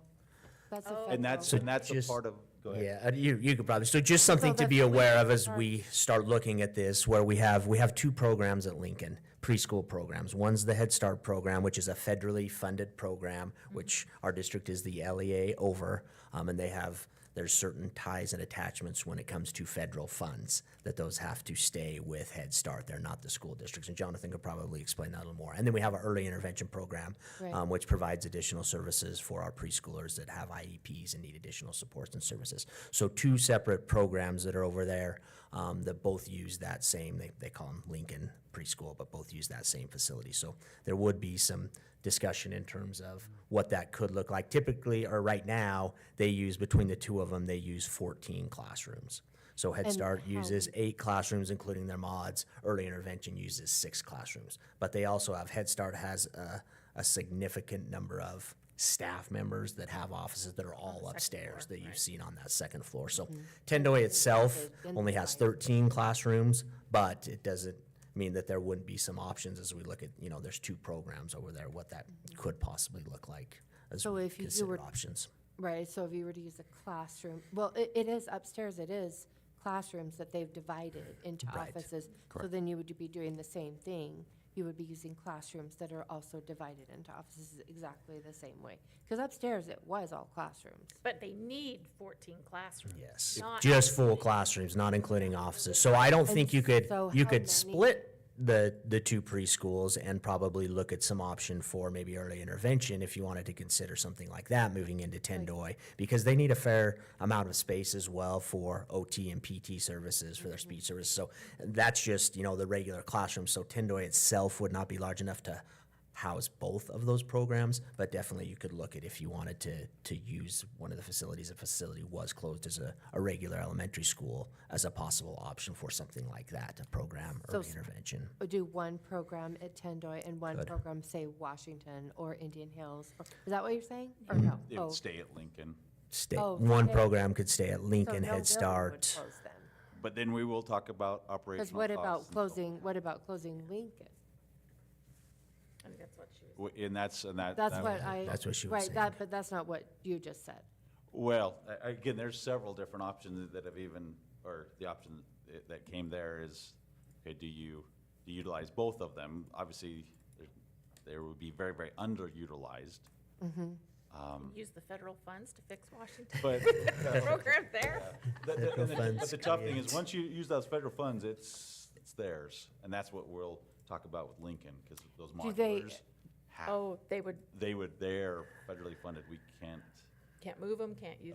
we may, well. Well, move we them don't with need great to move them. expense, We don't but, need them. We have the room. Right, but who would, Yeah, so how do you? But can you charge the we'd have to buy rent to the federal program, or do they have Oh. to actually own the building? So they Can you currently have charge to them own, rent they own instead? it now and they use. I they use understand it. that, but if you moved it into one of our buildings, instead of having them, do they have to own the structure? Or No, can no, they no, charge they don't. us rent, or can we No. charge them rent? Because we own the building, right? So we own the Then we would building. be, They actually own a lot of that playground equipment. And anyway, we're going down this road, which we can talk about. It's- I think it's. There's a definitely really- options to I think it's a really consider good and idea. discuss. Creative Correct. idea. I think it's a really good idea. Sure. to So we'll consider. talk about 'Cause I- Vandoy, Washington, Lincoln, really all of them. You'll see all of their Energy Star ratings. Yeah. Can we talk about I was going to say, we've only had this idea come to us last Last night. And we've had less than probably 6 hours to start Yeah. generating some ideas and maybe a pros and cons, advantage, disadvantage list, whatever you Correct. might say. And then to take into account 2 programs, a lot of transportation. That's another issue that maybe at first blush I didn't think about because there are a number of buses that run in and out of there. Parents for Head Start, by requirement, have to drop their students off. Have to walk personally, them into walk them class in. and sign them in So and out. that may create another little There's bit of a challenge. There's a lot of cons. It's, Yeah, so I think we've done a lot in a very short time, but we're not prepared to move fully through this discussion yet. And so we'll have more information for you next week. can you look into that option more? Because Oh, absolutely. I don't like Yeah, that that's what we're idea. planning. I don't like the idea of redoing that entrance of Lincoln because it's a very old building. And that's. We have space in other buildings. It just doesn't feel to me, it just doesn't feel to me like a good use if we have space in other buildings and we could dump that money into those buildings that we have Right. to renovate and improve and really make them nicer. Just one other factor I'd like to get some input from you also. If we eliminate one of these buildings, whether it's Lincoln or Tandor or Washington, then we're going to sell that property or, Depending on what you decide. It's an option. I would That is an think- option. Ray, do you feel, I mean, are you kind of getting at that it would be, we want to look at that as part of the equation? yes. The sellability of the property that we're vacating? Well, That I would- mean, yeah, I mean, if closing one of them is going to get more money for sale from us, I mean, that, I just think that would be a factor I'd like to get some information on. And, I mean, and to put it into perspective, I think, I don't know this number for sure, but I mean, I know we're the second largest employer, so I assume we're either the first or the second largest, building landowner in the community. And so that's, we have to take that. Probably. And then Well, that and takes you're into right, no, buildings, consideration- Right, right. facilities, let's go with facilities, I know that for sure. Right. And so maybe second to maybe ISU. But anyway, so that, yeah, we need to talk about that. If you want to part that of equation, but I didn't, on my earlier presentation, I didn't put anything with facilities because that's not, Right. the number there. No, I'm just saying, please take a look at that. Oh, absolutely. And then we'll have that information to consider when you come back with more. I like that suggestion a lot because We can look I down the know road a we had little a bit and see. legislator discuss, at our meeting last night, talk about when a building isn't being used anymore, then what happens? And so I think to consider that while we're talking about if we are gonna vacate a building, then what would that next step be? And we have experience with Bonneville, but part of it's out of our control, right? But I've met with the Pocatello City, the senior planner, and kind of get his thoughts, and it's all Oh. about having a champion, if we decide to not use a school any longer, what does that look like, in the future? What were their suggestions? He didn't have any necessarily suggestions, it was just, somebody would have to have a champion for that space or that school. What do you mean by Champion champion? meaning somebody with some deep pockets that would Oh. say, I'm gonna turn it into, Oh, I'm going to turn it into residential Boys and housing Girls or Club. whatever. Residential housing, commercial, correct. business. Yep, well, I went to Bonneville, and it is no longer, but it is Sure. it is no longer. But it is a really cute neighborhood. correct, and that's what I meant, a champion of, that was his word, just somebody that, The ones to but that's take- not us typically, right? Mm-hmm. Taxpayer dollars, we can't, but we can look down there or But if it try is a- to coordinate that. If it's, for example, potential commercial or potential, I don't know, what other money, Businesses, like sure. people that have money, I'm thinking, businesses have money. But once we sold I it, don't it'd be out of our hands what they would do with it. And that is correct too, yeah. I mean, yeah, they might say, well, this is what we want to do, and then we sell it to them and say, well, we changed our mind. Yeah, we have Yeah. a Well, limited reach, which is right? fine, We which is can't- fine. Once we sell it, it's gone. Well, Right, but depending upon the location, they might want to build houses there, or they might want to use it for commercial purposes or whatever. And that can Yeah, affect which its is fine. value, is what we can get back. Yeah, we can't spend taxpayer money holding on to something because we want to control what happens Correct. to it. We can't control what happens to it. Yep. Because it costs money to, Yeah. And that's what we'll talk, Hang on. that'll be the exact point to what we'll talk about all of our facilities. Great, wonderful, thank you. Let me make a quick note, this note that was handed to me. So again, Mr. Knopf, you mentioned about the 2.8 million Yeah. on the spreadsheet, but remember, but we will also have some carry forward, or some reduction, so this is in revenues, right? So it's not necessarily a 6.1. I mean, in revenues, it's down that much, but again, we've balanced the budget by reducing our expenditures as well. So it might be more than the 2.8.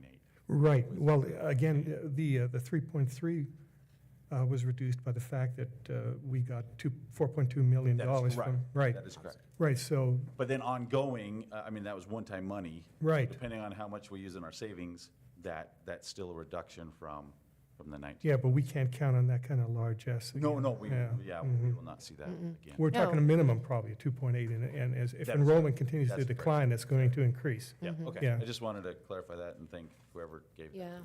yeah. Yeah, no, that was where I was going, so thank you. Sure. That's what I understood, but I'm glad you clarified it for everyone else. Thank you. Trustee Curtis, Also, did you have, I saw you raise your hand, did you have a question? If you have a ballpark in your mind, or if you want to report back later on this, but how long would it typically take to sell a massive building like that? We were You know- 8 years with Bonneville and only had probably 2 or 3 interested parties over that time. Because of the age of the structure, the abatement of asbestos, number of significant things that would have to change within the structure itself. That's why we opted to enter into that agreement with Neighbor Works, and they took on the cost of the abatement, raising the building, and they were significantly, again, into some money that way. And so I think the board sold it for about $220,000 was all. but was that, I didn't think that was continuously up for sale for the 8 years. It was. I thought it was off the market. It was pretty much on the market Oh, the whole time. And Really? again, there just wasn't any interest in it. But based upon the location of the property is probably worth more maybe than the building, Right, again, it's the investment in the entire project. Right, they just said, we're just going to tear down the building, and we want to build houses here, or we want to build a commercial establishment or whatever. So- And I think Jim was part of the board and saw that as a partnership with the community, and we had that neighborhood association come in and present and ask for their opinion when we were looking at the sale, and because it had sat vacant for so long, this was a really good option for our community. I know they were at first very upset about getting rid of the school, I think, but now it's this cute neighborhood. But the, what, And I think they're pleased with the end result. but the building had no value itself because it was deteriorating so bad that they couldn't even go in and remodel it and fix it up to make it right, if I remember right. Correct. They couldn't do anything with it except for Yeah. tear So it down. that's the So bad. school that was over on the way to the women's prison? No, that was the one that's over there on 8th and Lander. It's Oh, not there. Oh, That okay. building's not there, it's a neighborhood now, there's mostly townhouses. What about that building I just talked about? Yeah, that one over there on Grant in Benton, Yeah, Is that Emerson? Mhm. Emerson. It was Emerson. Oh, I don't even It's, know where that it's is. I sold, haven't been somebody, there. we sold that, isn't it, right? We don't, The CREAC Creac, bought that probably 20-plus years ago. yeah, maybe 30 and years it's ago. just turned into a staging area for a construction site. okay. Oh, Somebody's living in it. And then there was the one on 4th, and I'm not really sure Halliday or something like that, that is now a parking lot for the ISU. Yeah, Whittier was the name of that. And they were all ask- sister schools? like They all were, the yeah, they're all pretty exact much, same? Same the floor same- plan, the layout, Washington, Whittier. they all look the same. Mhm. Yes. Just a real quick clarifying question. So in the minutes, you talk about schools that are a 1 or a 2 or a 3. What did that mean? Oh, so they were talking about the number of teachers. So for example, a school that, you know, based on classroom and student numbers, they would have 2 by in each grade level. So you would have 2 in second grade, 2 in third grade, 2 in fourth grade. As you start to look at the distribution, trying to establish a 2 by, a 3 by, or a 4 by school in terms of, one, the size, but also the number of learners, because it makes it much more efficient when, you know, you have a grade level with second grade, for example, 3 teachers, and they're obviously going to need 3 teachers going into third grade. Sometimes you get bubble. At Chubbuck, when I was a principal there, we had a couple of different groups that had large numbers. You know, you just can't anticipate that, so we would have to add an additional teacher. But typically, schools are set up, you know, to be a 2 by school, a 3 by school, or a 4 by school. Number of teachers at each grade level. And just for explanation with the Lincoln Center, since you haven't been there, you walk in and it's just a small landing and you go up or downstairs. And so there's a lot of problems with like security. The office isn't the first thing that you come to. You have to go downstairs to get to the office, or downstairs to get to a classroom, or upstairs to get to mostly a big, huge break room and then offices. Because they remodel. If you would like to make a visit over there, just let me know and we can get it scheduled. The ADA I'll contact access you. is in the back. Great. So, just last thing on the facility. So again, next week, we'll also talk about our SIP plan. Again, this will be just like we do every December. It'll be, you know, kind of the plan going forward, but it can be modified because we have projects at, well, 2 out of the 3 of some of these schools, right? And so that's, again, another reason why before we go out to bid, you know, in that February timeline, we need to kind of decide if we're changing anything with facilities, so that way we don't. You can use that money somewhere Yeah, else. use it somewhere else, Right. allocate our resources. So, just so you know, we will talk about SIP, but it can still be changed. So, AJ, Yes. a while ago, you gave me the numbers of the capacity versus how many students were there. Can you give me that same updated? It was just in a little, what was that? in? I can share it with A little spreadsheet or the board. You bet. Yeah, Yeah. the capacity numbers. Because I would assume Building, it's the building pretty capacity similar. versus, yes. Is it pretty similar to when you gave I don't- it to me? We had it in the it was, some of that would have been shared probably recently with the board information. It's I'm trying to remember. I've been in so many it's committees and have so different. many packets, so I I'm not know. quite sure what you had, I'll be honest. But yes, I I'll will. send you a copy of. Send me a copy and I will Okay. make sure you get that same one. I can share it with. Yeah, we can because share I it with the want to be board. sure that those numbers are current. It wasn't Okay. that long ago. That long think, ago. that I gave. I know we've looked at a lot of capacity numbers over the last 6 weeks, so I'll have plenty of Yeah, those and I numbers to keep share with looking you. for that same one. Okay, Like, oh, I don't. share it with me. Okay, thank you. That'd be great. Thank That you. would be great.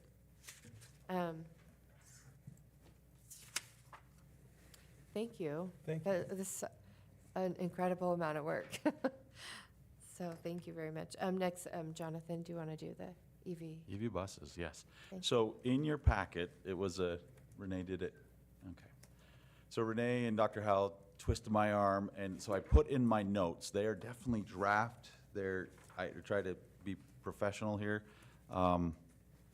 Renee, I I've don't not have seen them. it. Oh, they're not in You're it? not? No, it says addendum, but there's not an attachment. Oh, well, that's not very nice now.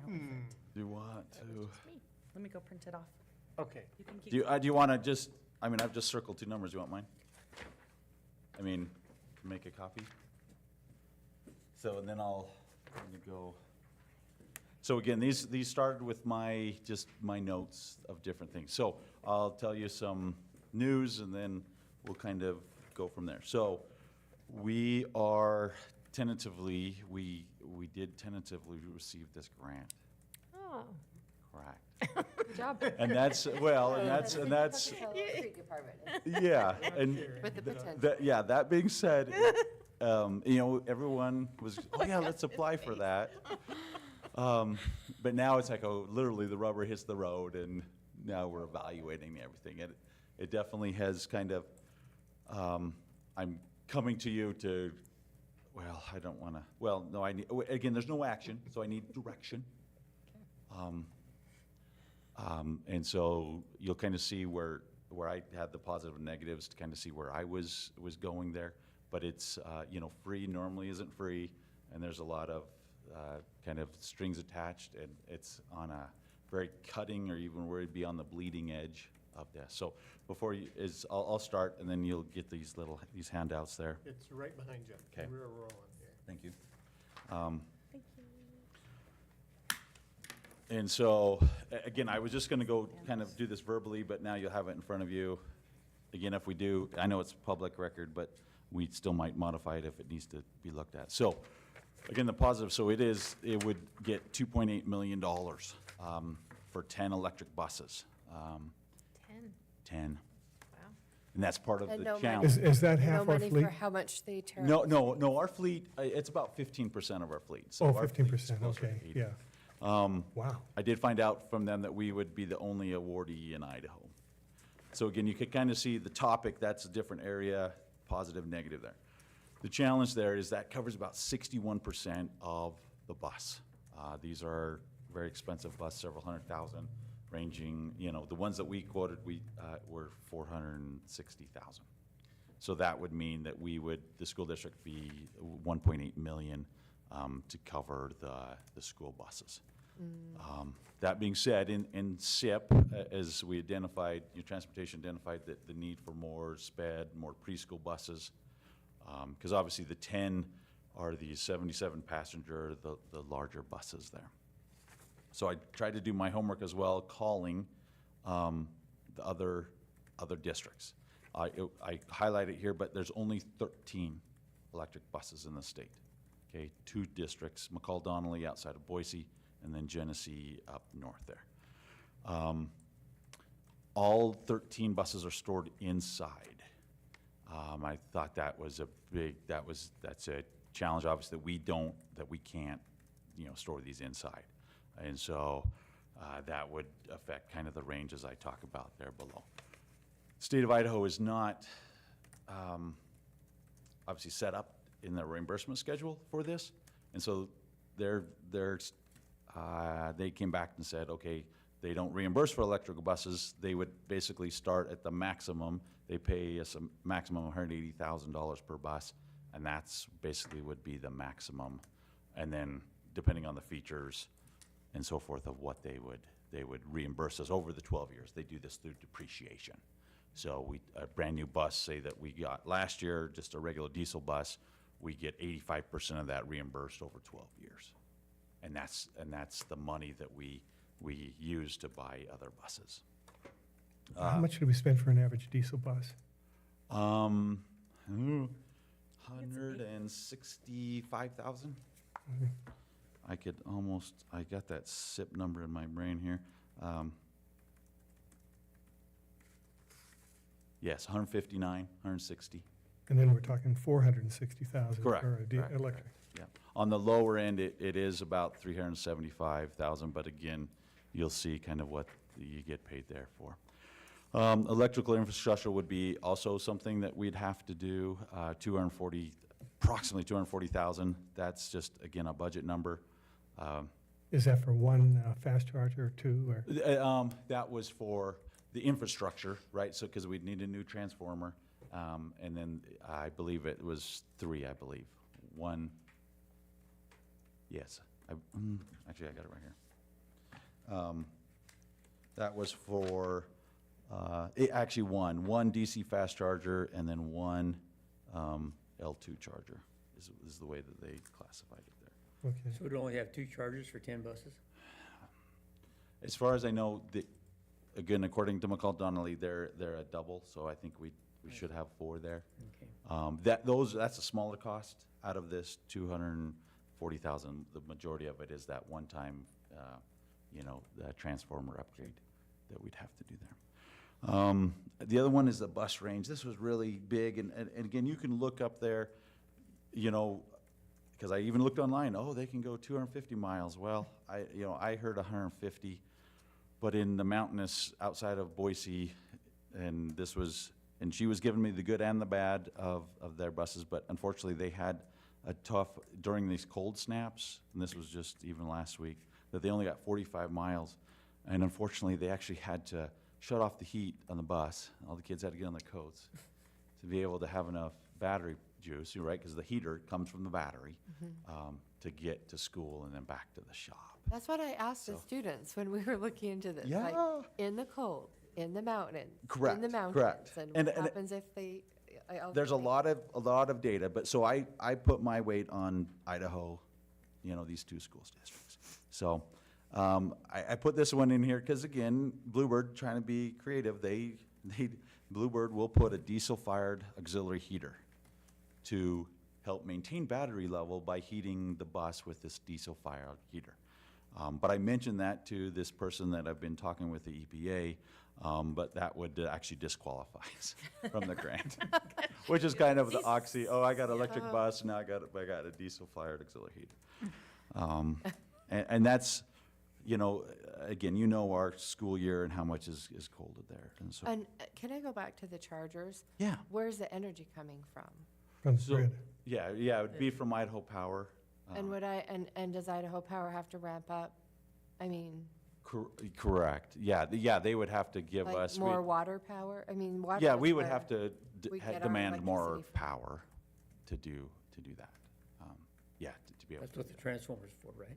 Correct, yeah, that would be the additional transformer. It would be, Right, I'm just wondering where it originates from and if that's okay. yeah, through it, we would need more power. Well, obviously, we don't have enough power back in our transportation, because right now, we plug in all of our diesel buses. We have a plug-in line, for the cold weather, just like you plug in a diesel there. And that transformer comes directly off Idaho Power line, right? That is correct. It wouldn't come off of our existing system. They would- Correct. We'd actually have to, and that's the other part of it I didn't put in here, just found out we'd have to probably do an easement on our neighbor in the back to be able to get those lines into us. So again, no small task there. But the other one is kind of the routes.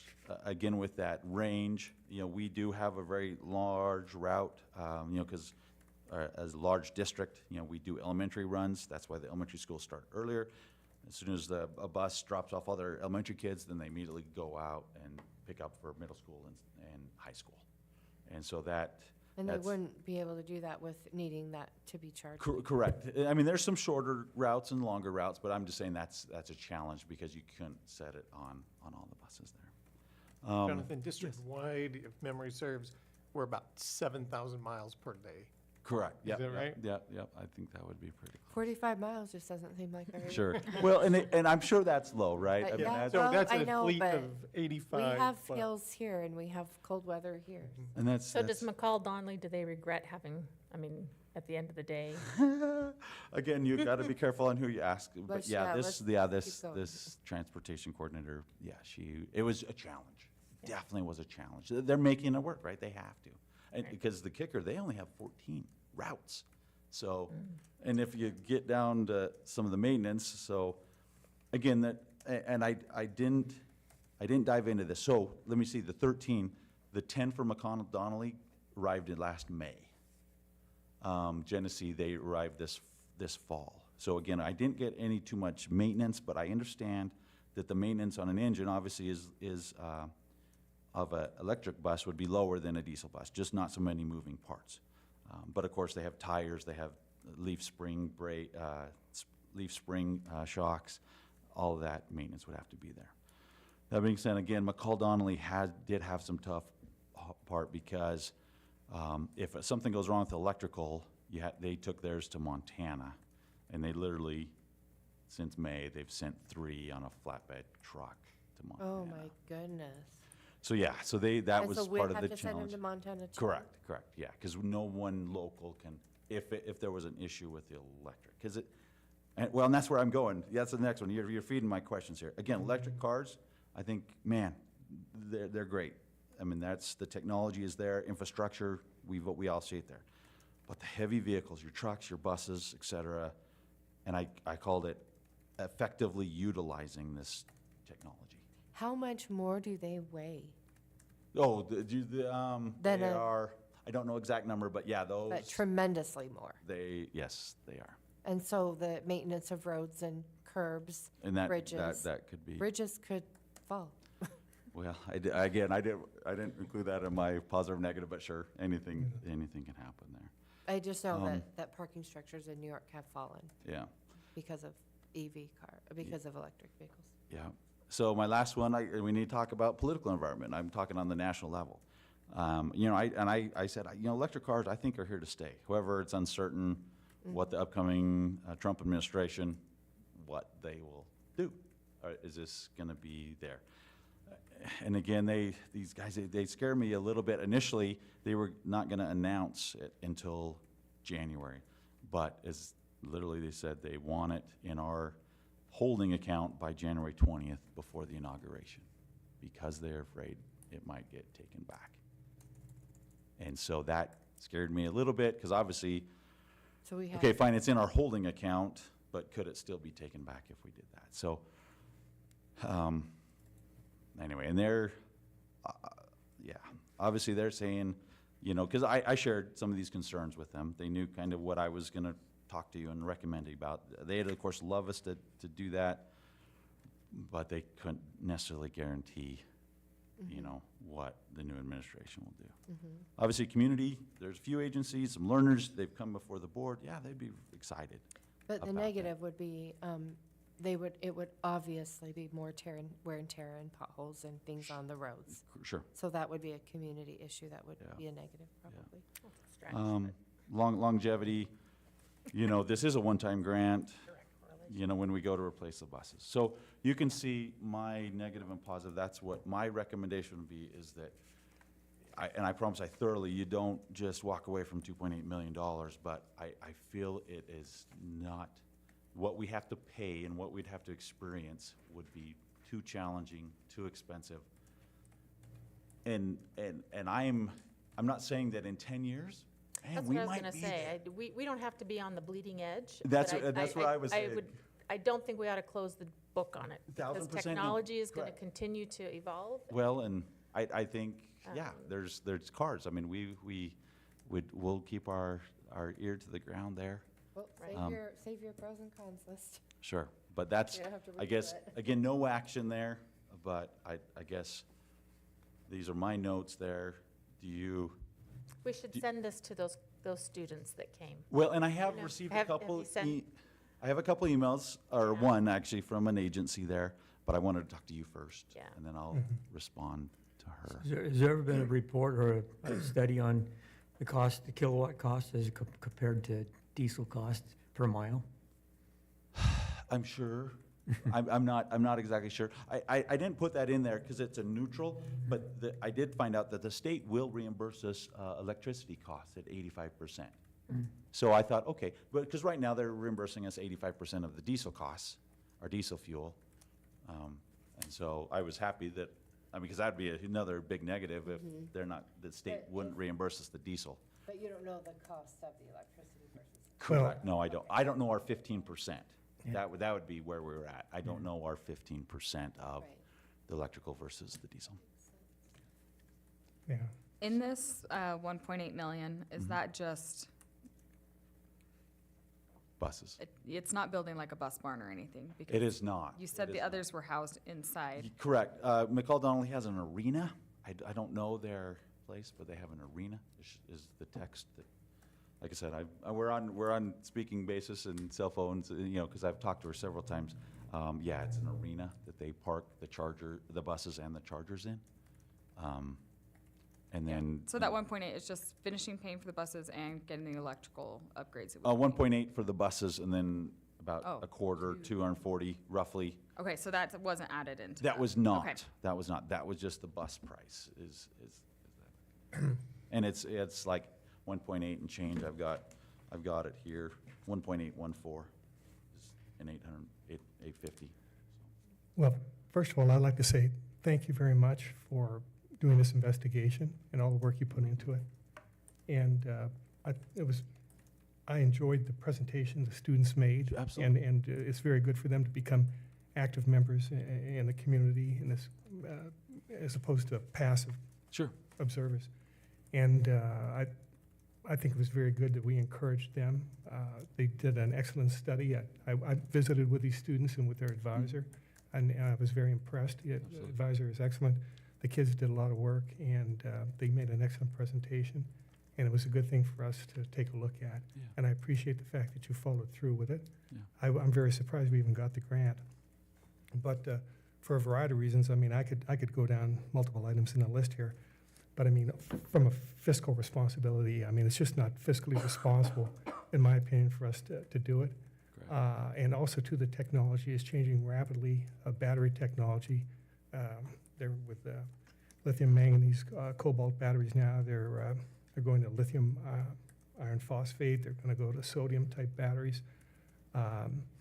You know, I mean, we're talking about potentially closing the school for $2.8 million a year, and then we've got $1.8 million for the buses, and then for the infrastructure and everything else. I mean, I could go down the list about the heating and all the other things on here, but I mean, there's at least a good half dozen reasons why, from a fiscal perspective, Yeah. it's just not fiscally responsible for us to do it. But it's good to get this information for the future. Absolutely. And I think it was important for us to encourage the students and the good work and the people in the community who were interested. And you've learned a lot about this. I mean, I've learned a lot, I've, for sure. you know, I've learned a lot also, so we can just watch what the technology, Absolutely. how it goes. But I mean, you know, again, we could spend a whole lot of time talking about the negatives, but in a nutshell, I Yeah. think, you know, based upon what your recommendation is that we not do it. That is correct. And I would agree with that. It's just not fiscally responsible, especially when we're talking about closing a school. I Free agree. money's not always free. Yes, correct. I would agree Okay, with and if that. the Thank you board- for your thoroughness, though. Yeah, thank you so much a for lot all of your things. hard work on this. I appreciate it very much. So much work, thank you. Thank you. All right, next is the board strategic goals, revised procedure, and then the book study after that. So strategic goals, these were in writing, some ideas that I was asked to put them in writing, so there they are. And, oh, get one for Renee. Wait, oh. Is there enough for Renee? Oh, okay, you This- guys can have them all. this- I know what they are. So if you want, if anybody's wanting to change any of the goals, if you want to leave them the same, our goals right now are, to me, they aren't specific or measurable, but if that's what you want, that's okay with me too. So just look through those, see if there's anything that you want to add, and if, like, yeah, if you want to add, then just say whatever you want. I would say maybe if we have time to review these and then we have it on the agenda next week We for can have it on action. Yeah, Yeah, we can we do are that. running, we're a Yeah, bit go late ahead. right now. That's great. Yeah, and then we have the book study too, and I Yeah, promised that's to perfect. keep that as Yeah. concise as possible. I like that. So the next thing would be the procedure. We just, very small amount of change right there. And then the only change that we had was we changed it from a silent observer to we just crossed that off. And then last thing was that if we have any legal questions, we could reach out to the ISBA.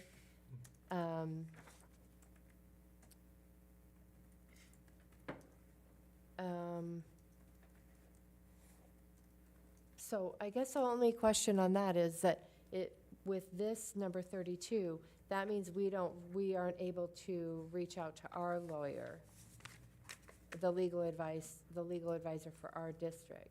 It would just be whoever is, I guess, available through the ISBA. Currently, Amy she is there and she's here, but it may not always be that way. So this would be going forward for, Right, it would the just be future. if you get beyond the the free hours, which is 4 hours through ISBA per year, to go back and request through the administration where the attorney costs. request for more hours or a request, For access, because it would be the hourly rate for our I legal see. counsel at that point. so, any comments? This isn't for action, this is just for discussion. Well, what would you, So any discussion on that? well, And what you can would- always have some next week as well. No, Yeah. I appreciated those changes. Okay, okay, all right, so we'll just do, I guess any other questions, any other comments, or we move on to the book study? does this address your concerns about, I think it's fine, as long as, if anybody has any legal question that everybody needs to be protected in their job. Make sure that everything they're doing is within the law, and, you're not violating any law, and that, we're all protected, so I think that it does. Okay, yeah, then I'm fine with it too.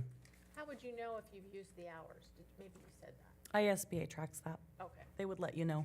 If you requested through Quinn for legal counsel to use free hours, they would let you know where you're at. Okay. So,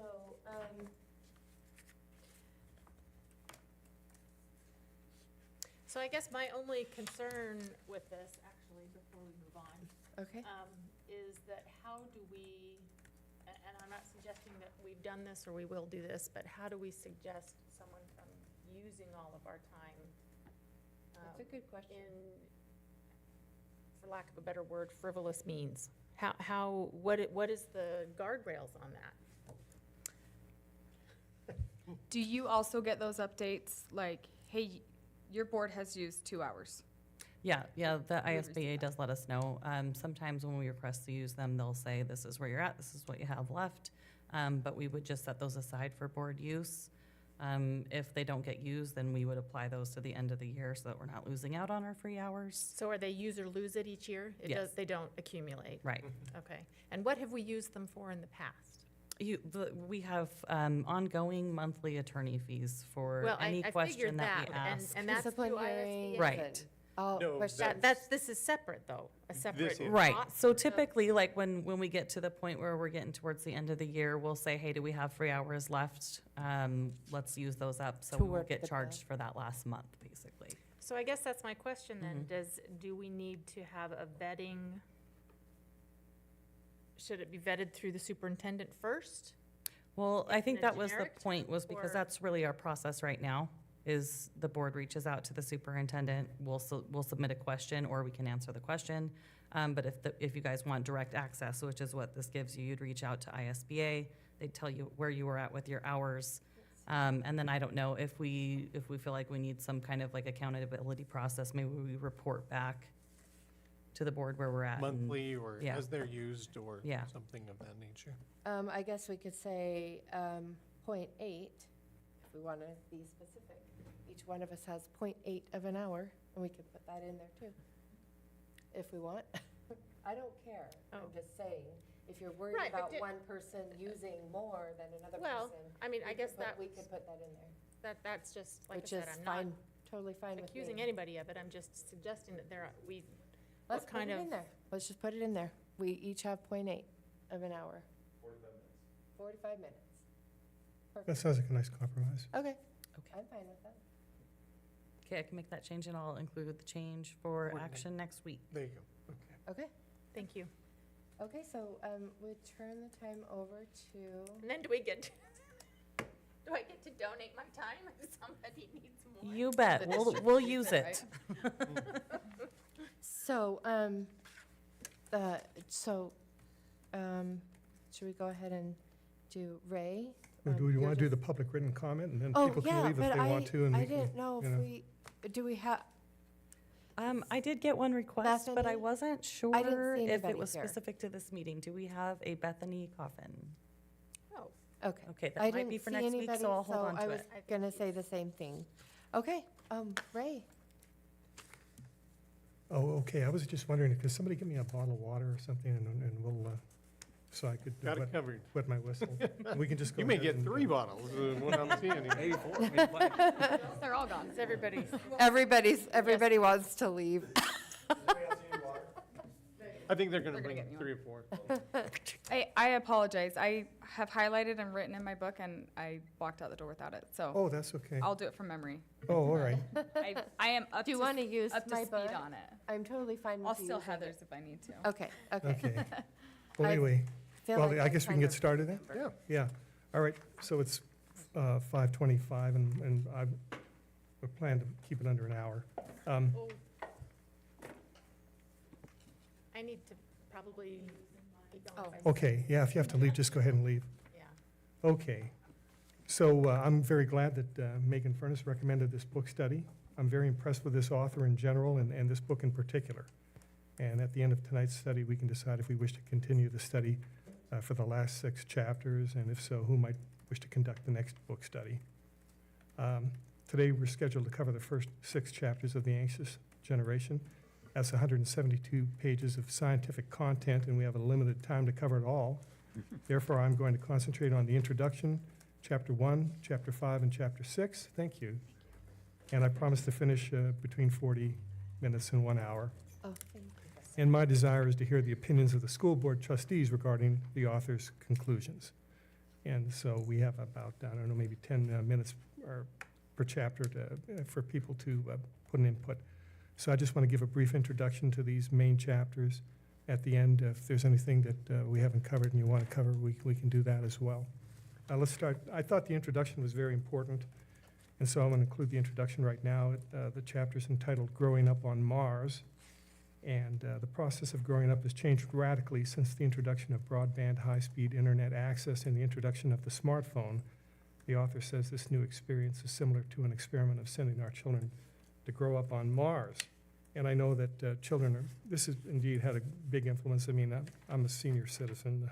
Things were quite different before, but even since the introduction of broadband high-speed internet access and the smartphone, things have really changed drastically, the way kids are growing up. Looking at page 5 here, I saw a particular quote that I found interesting. It says, "The costs of using social media in particular are high for adolescents compared with adults, while the benefits are minimal."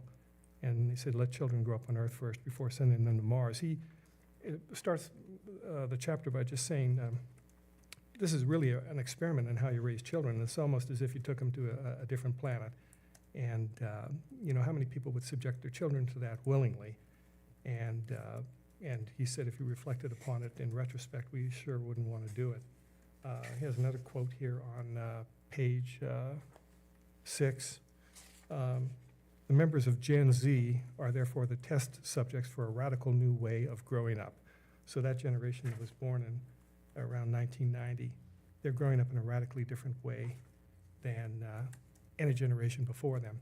And the book documents the negative aspects of the harm that has occurred based upon his opinion.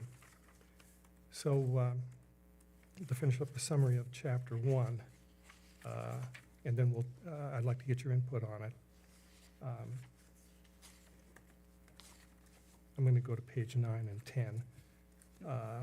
He talks about the difference between growing up in the real world as opposed to this artificial virtual world. And he said, in the real world, we're referring to relationships and social interactions characterized by 4 features.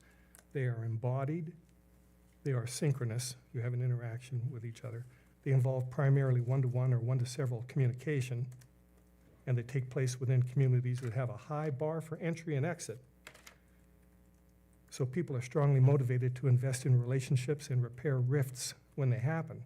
In contrast, when he talks about the virtual world, he's referring to relationships and interactions characterized by 4 features that have been typical for just these last few decades. They are disembodied, meaning that no body is needed, just language. Partners can and already are artificial intelligence agents. This is on page 9 and 10. They are heavily asynchronous, so you don't have that immediate feedback you get from gestures and from facial expressions and tones of language, and et cetera. They involve a substantial number of one-to-many communications, broadcasting to a potentially vast audience. Multiple interactions can be happening in parallel, and they take place within communities that have a low bar for entry and exit. So communities tend to be short-lived and relationships are often disposable. So when people are raised in a community that they cannot easily escape, they learn how to manage relationships and how to manage themselves and their emotions in order to keep those precious relationships going. What we're seeing here, not just with the young people, and these are the ones we're primarily concerned with, but even with adults, things get a lot more toxic. And the children especially aren't learning how to conduct good relationships. And so that's basically the introduction. I thought that was important. I'm interested now to see if anybody's got any feedback on any of those points or what really impressed them with Chapter 1. My favorite was 5, so. Okay. Does anybody disagree with what the author has had to say, or do you have any personal feedback you'd like to make on that? Again, I don't want to make this a lecture. I want to make it a colloquy, a dialogue. I like how you really picked out some of those important points. I like that a lot. So if no one has anything they wish to contribute, then we can move along with our limited amount of time. I just know when I read the introduction, I thought, okay, this guy's right on.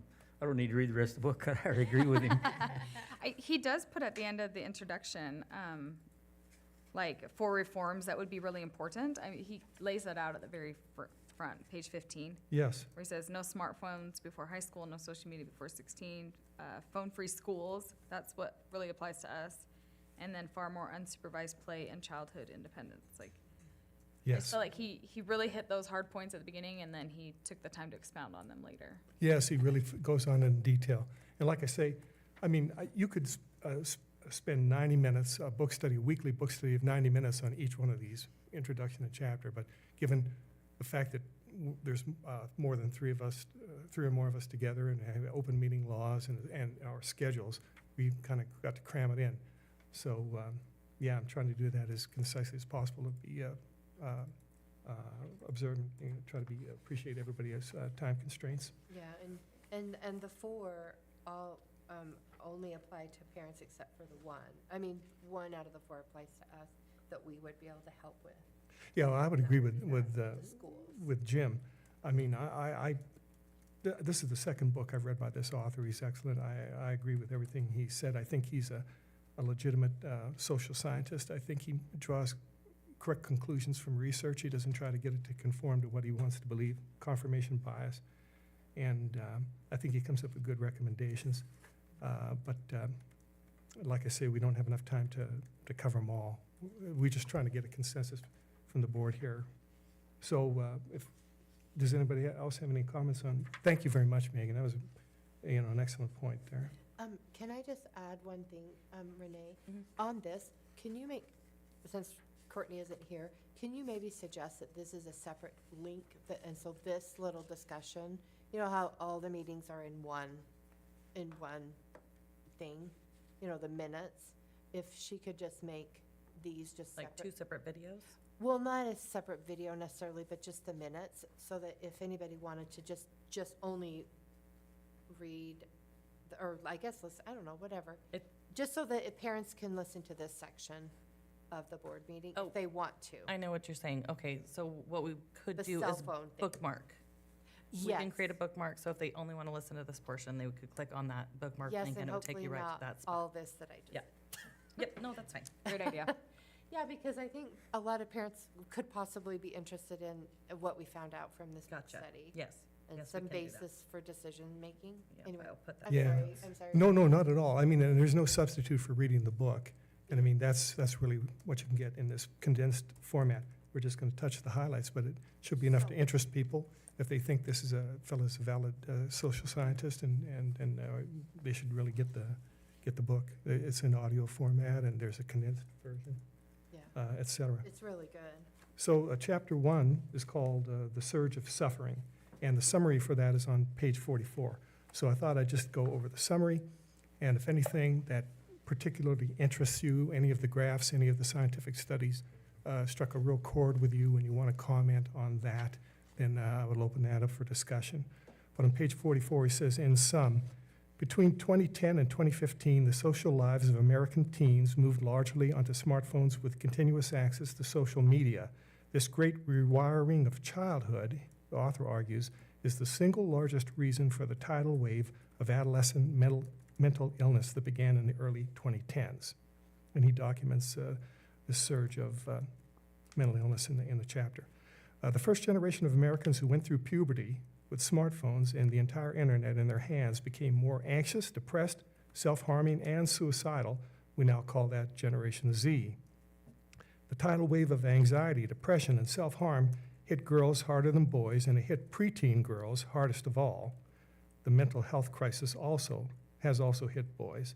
Suicide rates in the United States began rising around 2008 for adolescent boys and girls. They rose much higher in the 2010s. The increase in suffering was not limited to the United States, so he documents that this happened not only in the Anglosphere, but worldwide, less so in Africa, but every other continent. No other theory has been able to explain why rates of anxiety and depression surged among adolescents in so many countries at the same time and in the same way. And so there's a lot of graphs, there's a lot of scientific study in here. I'd like to hear comments, what anybody has on what particularly impressed them in this chapter. I believe it was in this chapter when he points out that the front-facing camera came out in 2012. He talks about that a lot throughout this, but the chart on 24, page 24, Yes, That was major one of depression those- among teens. yeah, that really stuck out to me because he highlights those years where it turned to online relationships and just the girls go up like that for major depression. So 145% increase.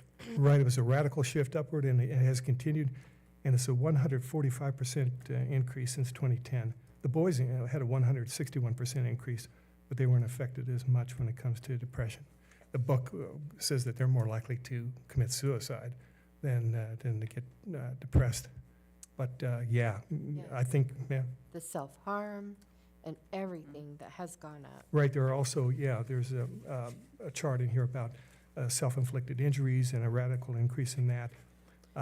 But you can see from 2010 to 2015, in general, with all these graphs, there's a very noticeable rapid increase, and it has continued since then. And the author makes the suggestion that, you know, this change occurred with the advent of not just broadband high-speed internet access and the smartphone, but also the front-facing camera where you can take the selfies, and that he doesn't think this is a coincidence. He doesn't think this is a correlational, that it is actually causational. Interesting. I like the graph on page 43, the alienation in schools, and that's what prompted me to write that goal about, can I see that paper again? Sure. Oh, no, my goals. I don't know if you Oh, yeah, I've got it. have it. Make sure I Just get that. because, you know, with COVID, with the advent of the cell phone, with the advent of online learning, just will focus on improving mental health through real connection, promote as many opportunities for real, non-digital connection as possible. Because that's specifically why. Which I one is wanted- that? That's number 3. No. Yep. It is number 3. Yep, number 3. Because I feel like this graph on page 43 is so telling to me. I've seen a difference in the kids. And I've seen a difference in the way that the school day goes, you know, instead of, okay, just look at the screen, you know? And some classes are more like that than other classes, but I just really think that when you're in person, it should be as much face-to-face as possible and not on the Right, and the screen. author agrees with that. I He's- don't mean just their cell phone, I Right. mean, And even tonight, we're going to talk about later in the later chapters, when it talks about the 4 foundational harms in chapter 5. He's arguing that these youngsters are spending so much time online and with computers, et cetera. And just like you said, they need more time, face-to-face activities. But getting even beyond the subject of what we're talking about in regards to school, he's saying, you know, children aren't playing as much. They're not interacting with nature. They're not interacting with their siblings. They're not doing the kind of play that's necessary for them to develop as human beings and to develop good social interactions with their counterparts. And that we've gone from a play-based society to a virtual society. So this affects their social maturation, but also academically as well. And he's recommending a diminution of screen time, just in general. in general. And education as well. Yes, I agree. I think it's so important that this is not just the kids on their cell phones. It's screen time Yes, in classroom. which gets into the Chromebooks and et It's not cetera. a bad thing. I mean, you know, it's just, Right, it's just the focus. yeah. But again, he's saying to do more reading, do more interaction, and less just on Small the group screen. Yeah, small group activities, cooperation, cooperative learning, and that kind of thing. I apologize. No, that's fine. I have a work commitment that I left for and No, get back. no, thank you. Thank you for being here, and we'll see you later. Any other things that really stood out on chapter 1? I mean, guess the it's just only chock other full of thing- charts. Yeah, the only other thing that I would just draw attention to is just the fact that this wasn't just the United States. No, It's all across the entire world. right, and figure 1.2 on page 43 shows that self-harm episodes in the UK on page 41, just a dramatic increase in this time period, 78% increase for girls self-harm. That was in the United Kingdom. We see mental health hospitalizations increasing in Australia, a decrease in excellent for very good mental health in Canadian women, et cetera. So, I mean, this guy, he just he has a ton of research in here, and it, deserves a good contemplative reading. And I think he's a valid scientist, and he draws valid conclusions. But you've got to read the book to decide for yourself. So then I guess we'll move on to, and again, all these chapters are important, but with the limited amount of time we have available to us. And then, again, I know people have lives and they need to get going, but I'm willing to stick around as long as you like. But right now, I think I'd like to move on to Chapter 5, the 4 foundational harms. Can I just say one thing about Chapter 3? Sure. That I really liked? Mhm. That the human brains grow, as far as, I just barely saw it.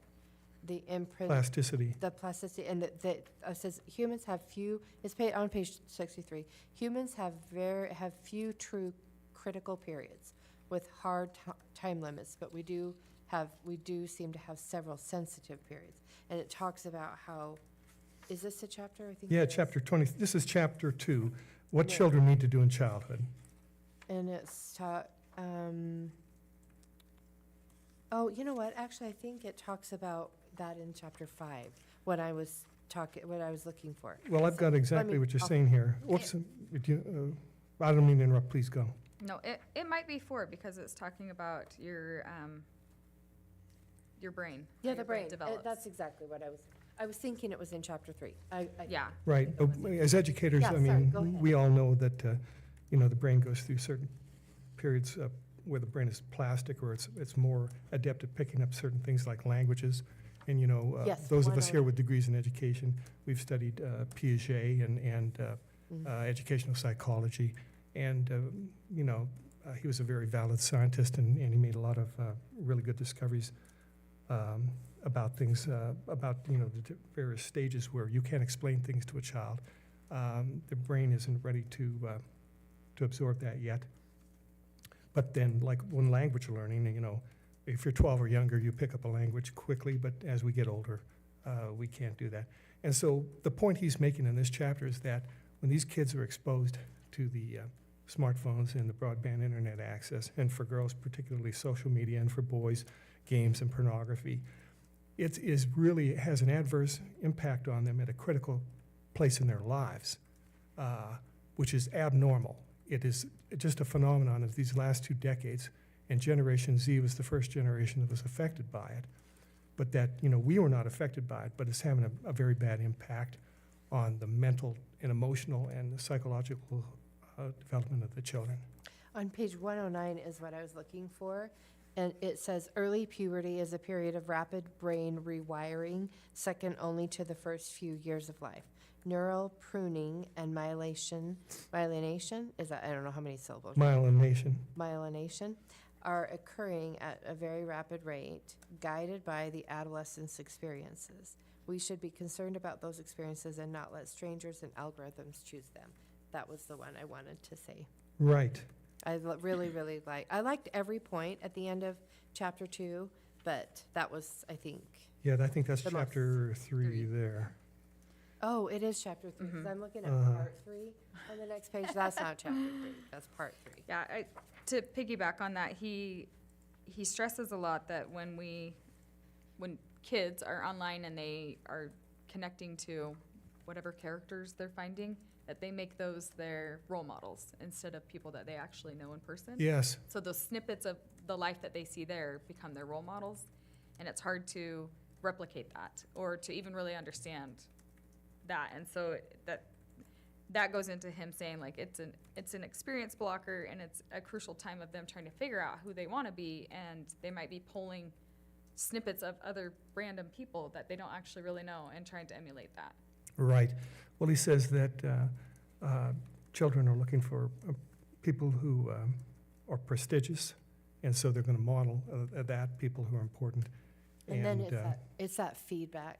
At those critical points in kids' lives, it's the feedback that they get, and that is what really makes them decide who they want to be based on. Yeah, but also he makes the point, though, that usually there's an important adult individual, it could be a parent or a grandparent or a mentor, or teacher, or someone like that. That has been the traditional way for it to happen. But now they're transferring that more to some important figure in social media or something like that. Somebody who's disembodied, somebody they can't meet with, someone who really can't mentor them, and that this is an important part of the human experience in all cultures and in all generations prior to this. But now, this artificial, again, that's why he's saying, making this analogy, that it's like raising children on Mars. You're putting them in an entirely different environment, which is contrary to, he's an evolutionist, so he says it's contrary to our evolutionary development and counterproductive to it. And if you're a theist, if you believe in God, you'd say, well, it's counterintuitive to the way God created us. Take whatever viewpoint you like, but it's unnatural and it's having these deleterious effects. Yeah, the putting them on Mars would create the same output as keeping them here type thing. Like, that's the confusion. Yeah, you just put them in a totally different environment. He makes the analogy there, the gravity is different, and the whole culture is different, and it's a totally foreign environment, and that's kind of like, it's like they've been transported from Earth to an entirely different environment, and it's not helpful. It's not helpful. It's not good for them, and I would agree with him. I hate to skip over any of these chapters. But like I say, I don't know if people are under time constraints. I mean, we can cover each chapter if you want to or not, quickly, but. Could we just cover that third bullet point on that same chapter, that chapter 3? Yeah, sure, you bet. Because I think that also plays into what we've talked before, but it says smartphones are a second kind of experience blocker. Once they enter a child's life, they push out or reduce all other forms of non-phone based experience, which is the kind that their experience expectant brains need most. I'm sorry, what page is that? Sorry, 109. Oh, 109, that's chapter Yeah, 4. Yeah. We're going to cover, okay, chapter 4. Yeah, 109, the third Yes, bullet sorry. point, smartphones, yeah. And that is crucial in high school. I feel like they're really learning what kind of an adult they want to be. Right, and again, he's making the point especially that at puberty, he talks about the different ages in the previous chapters. These are really formative years for any human being, and this is unnatural, and it's an experience blocker. Yeah, he talks about too that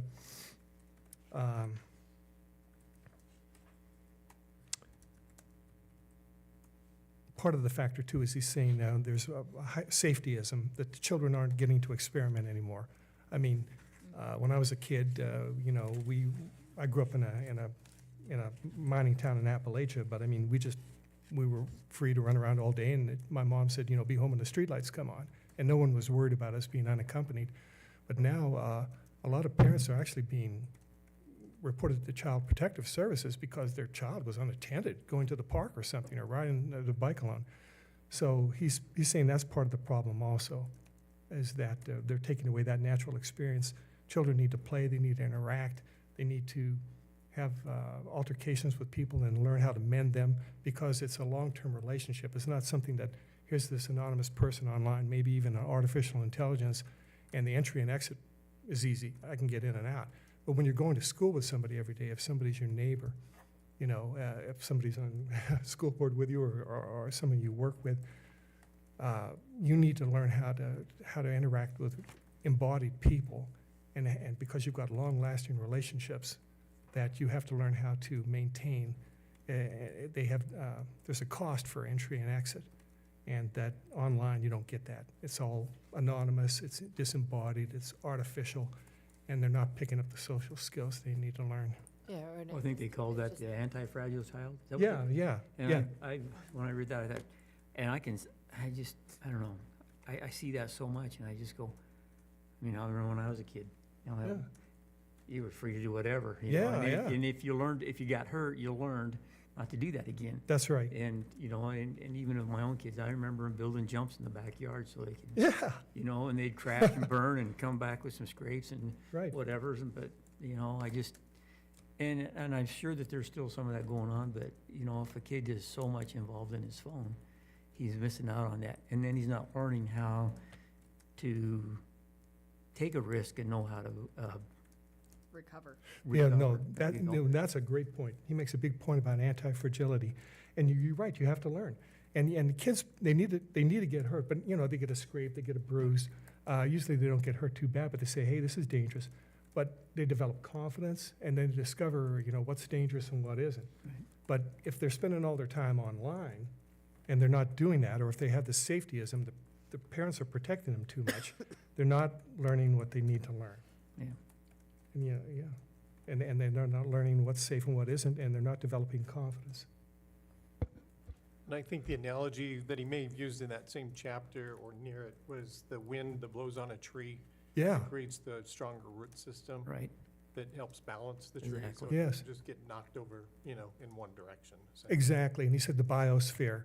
They tried to have a biosphere, and the trees died because they weren't affected by the wind. And they needed that to get a strong root system.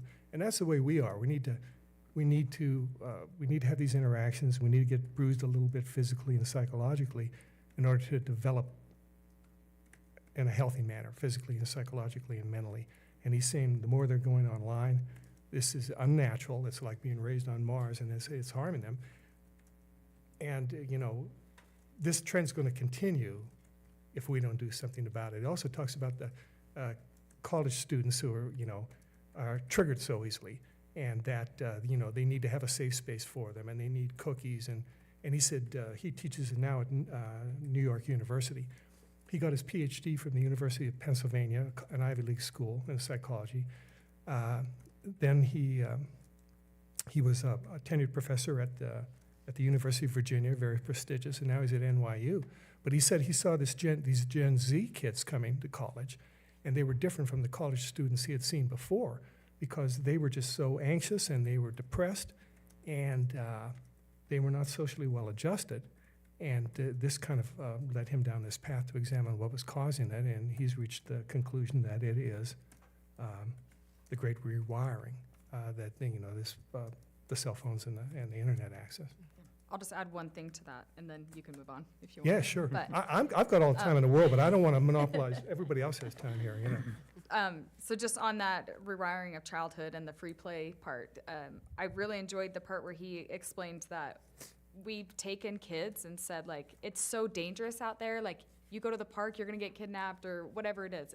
Outside is dangerous, but let's put you online because that's safe. And so we switched one danger, and he relates that to the 24-hour news cycle, that this kind of stuff has kind of always been happening. It just wasn't in our faces as much, and so now we're more aware of it, and that's where a lot of the fear around it came from.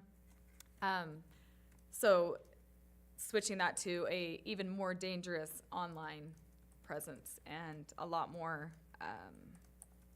like other people dangerous to your kids, and not just what they're watching. Like, there's Stalking and that sort of thing. Yeah. Right. Profiling.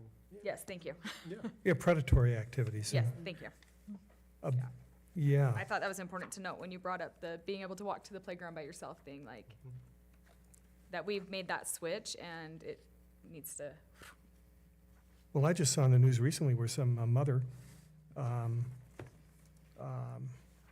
her child wanted to go walk to the park, and they took the child. Child Protective Services took the child. I think it was in New York State, and you know, this was a good mom, and the child was safe. But you know, yeah, you can be too protective, and he says that's a major factor as well. Because they know. Because they're in better hands. Well, it'd probably be interesting to see the percentage Right.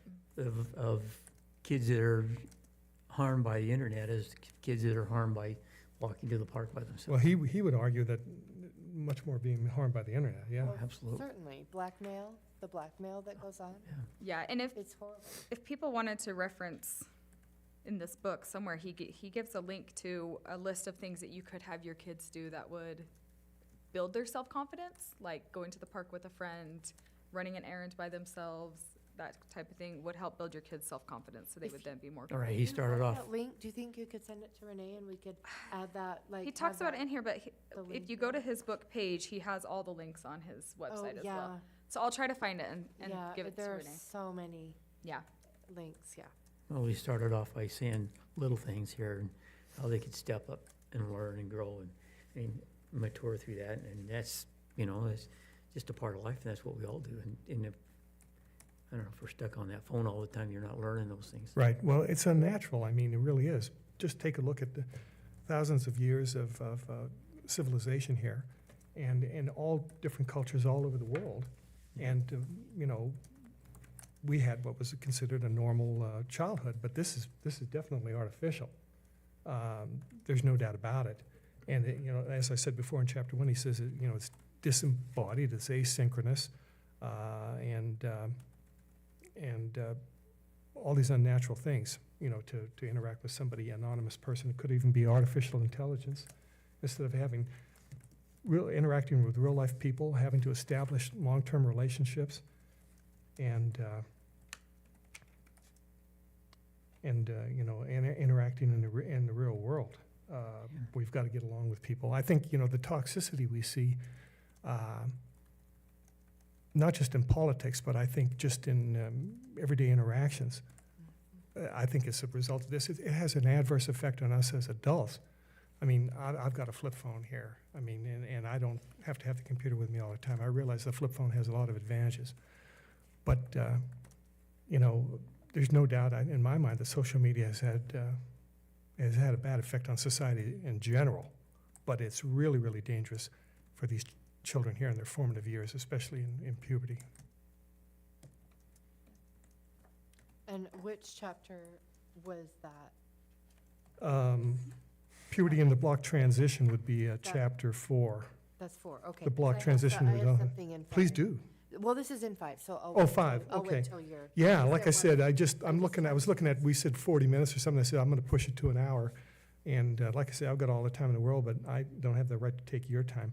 Like I said, you could spend 90 minutes on each one of these chapters easily and digest it thoroughly, but we just don't have that time because of the open meeting laws and all that other stuff. So let me jump to chapter 5 and 6 so I can try to kind of be considerate of your time. And then we can discuss in general any other things you might like. It's up to you when we terminate, but I want to comply with my promise to not keep you here too late. So let's go to chapter 5, and the summary's on page 139. Do you want to read the whole thing, or do you want us to just? I'm just point going to go out? to the summaries. Yeah, I'm going to just summarize it, and then we can talk about what particularly stood out for you in chapter 5. So on page 139, studies of time use routinely find that the average teen reports spending more than 7 hours a day on screen-based leisure activities, and that does not include school and homework. So this gets to the point we made earlier. If they're spending that much time online, you know, I understand. I've really become appreciative of how important it is to have a internet-based curriculum. When I did the 5th grade social studies curriculum, I saw the excellence you can achieve with a web-based curriculum, and I understand that. I took every lesson in that class several times. I still log in occasionally and learn things from it, and that's a real benefit. But he's saying that if they're spending an average of 7 hours a day on screen with leisure-based, you know, perhaps we should, as Deanna made the point, have less of that in school and in general. He has all kinds of recommendations for parents, but of course, as a school board and the policy we're going to be considering, you know, we're going to concentrate more on the school aspect of it. Because we have had complaints reach the school board of, you know, having their kids be on a computer instead of having the face-to-face interaction. Right. Well, I mean, you know, like Bill Gates and Steve Jobs, they did not let their children play around with smartphones, you know, but this gets into the point where they talk about the algorithms they use to addict people to use these platforms. But summarizing again in chapter 4 here. And so he says there's an opportunity cost with every activity we do. The more time you spend online that's time you could be spending doing something else. And that's more time you could be spending reading, or you could be, learning a skill or playing or doing something in the real world. So it's not just the adverse effects of social media, but there's a huge opportunity cost when you're spending 7 hours a day, or a child is spending that much time online. That's opportunity they've missed to do something that's more valuable and would help them grow as a person and help them in their education and mentally and emotionally. He says, so there's, the first foundational harm is social deprivation. So the title of this chapter is The 4 Foundational Harms. And so he says the first one is social deprivation. Gen Z was already socially distanced before COVID restrictions were put in place. So they're not getting the social interaction they need, social deprivation. The second fundamental harm is sleep deprivation. And I catch myself sometimes watching YouTube and it's way late, but he documents in here that the kids are really, really being sleep deprived, and that's affecting the way they perform in school. And of course, it's affecting them, emotionally as well. Sleep deprivation is extremely well studied, and its effects are far-reaching. The third fundamental harm is attention fragmentation, and this is what you just mentioned here. Many adolescents get hundreds of notifications per day, meaning that they rarely have 5 or 10 minutes to think without an interruption.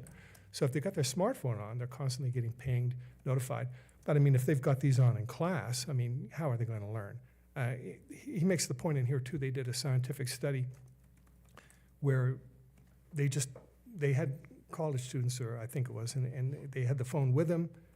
They didn't have the phone, or they had the phone but it was put away, or they actually had the phone and they were interacting with it. But just merely having it around them, reminded them that there were all kinds of notifications or something going on. It's a social distraction. And again, this is a recent phenomenon of the last 2 decades. And it's not natural. And again, it's this artificial thing, especially with young girls, I'm not as attractive as this other girl, or they're trying to destroy my relationships. And if they have that phone with them, especially in school, even if they're going to the bathroom or they're taking a break, they're going for lunch, it's going to fragment their attention, and it's going to adversely affect them psychologically as well. And he says there is evidence that the fragmentation of attention caused by problematic use of social media and video games may interfere with the development of executive function, and that would be your ability to to think rationally and to work things out. The fourth fundamental harm is addiction. The developers of the most successful social media apps used advanced behaviorist techniques to hook children. And in the chapter, he describes that. I've heard that before. There's documentation. Again, it's just like with cigarettes. He said, when your older generation dies off, the tobacco companies were going to go out of business unless they hooked kids. So they came out with Joe Camel and things like that, which were targeted at children. It's the same thing with these guys. This is a very lucrative market. There's a lot of money in it, and they need to generate new users, and they want to generate that in the youth. And so they've developed algorithms to make these things addictive. They're not worried about the welfare of anybody, and they're worried about making money and having their business grow. And so they've intentionally made these things addictive. And, I myself, I spend too much time myself, even at home on my computer. I find one YouTube after another that I find interesting. But for these kids, again, at this critical stage in puberty, where their minds are plastic and where they're developing emotionally, et cetera, it's really destructive for them to get addictive to these social media. And, dare I say, even, for the young boys, the hardcore pornography, which, a 12-year-old boy, on a steady diet of hardcore pornography, that's not going to turn out well, is it, Jim? Doug, the male's here, it's not going to turn out well at all. Many adolescents have developed behavioral addictions. So that's a summary of chapter 5. What particularly points would you like to make there based on these 4 fundamental harms and addictions? If I may, staying on that same page in some, it was the very last bullet on Yeah. page 140, talking about the dopamine release. But What it's page is that, Doug? 140. 140. 140, oh, okay. Yeah, just that very last bullet point. In fact, you were almost there. I thought you were going to hit this one because it's that immediate satisfaction or gratification which keeps us going back to our phones every time we get a text or an email or something, some notification. But there's never a complete satisfaction. to Right, that. and So that's, you're always searching for more. right, and that's part of the planned, Yeah. to make it addictive. It's like slot machines. Intermittent reward is what's addictive. And they've done many scientific Sure. studies on this. Angry Yeah. Birds, Candy Crush. Yeah. Yeah, there you go. And so then if you're rewarded every time, it's not. But if it's intermittent like a slot machine, okay, ooh, I might get it. Yeah. That's actually most addictive. And they did that studies with rats and then, of course, with human beings. So, I mean, you shouldn't underestimate the power of these Fifth Avenue people, these sales executives. I mean, they dedicate their lives to separating us from our disposable income.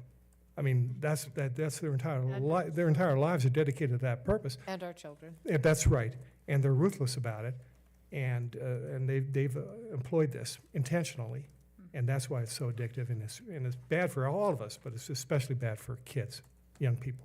I thought it was interesting how he compared that to a potato chip. And there was an advertisement, but you can't eat just one. Amen. You know, you eat one and it actually, I guess it brings out these.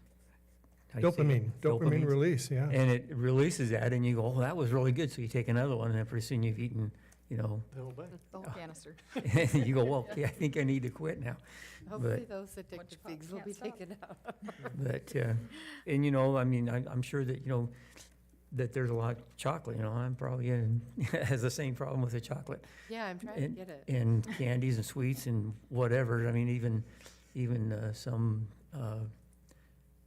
spices, you know, like, I really like hot salsas and stuff like that.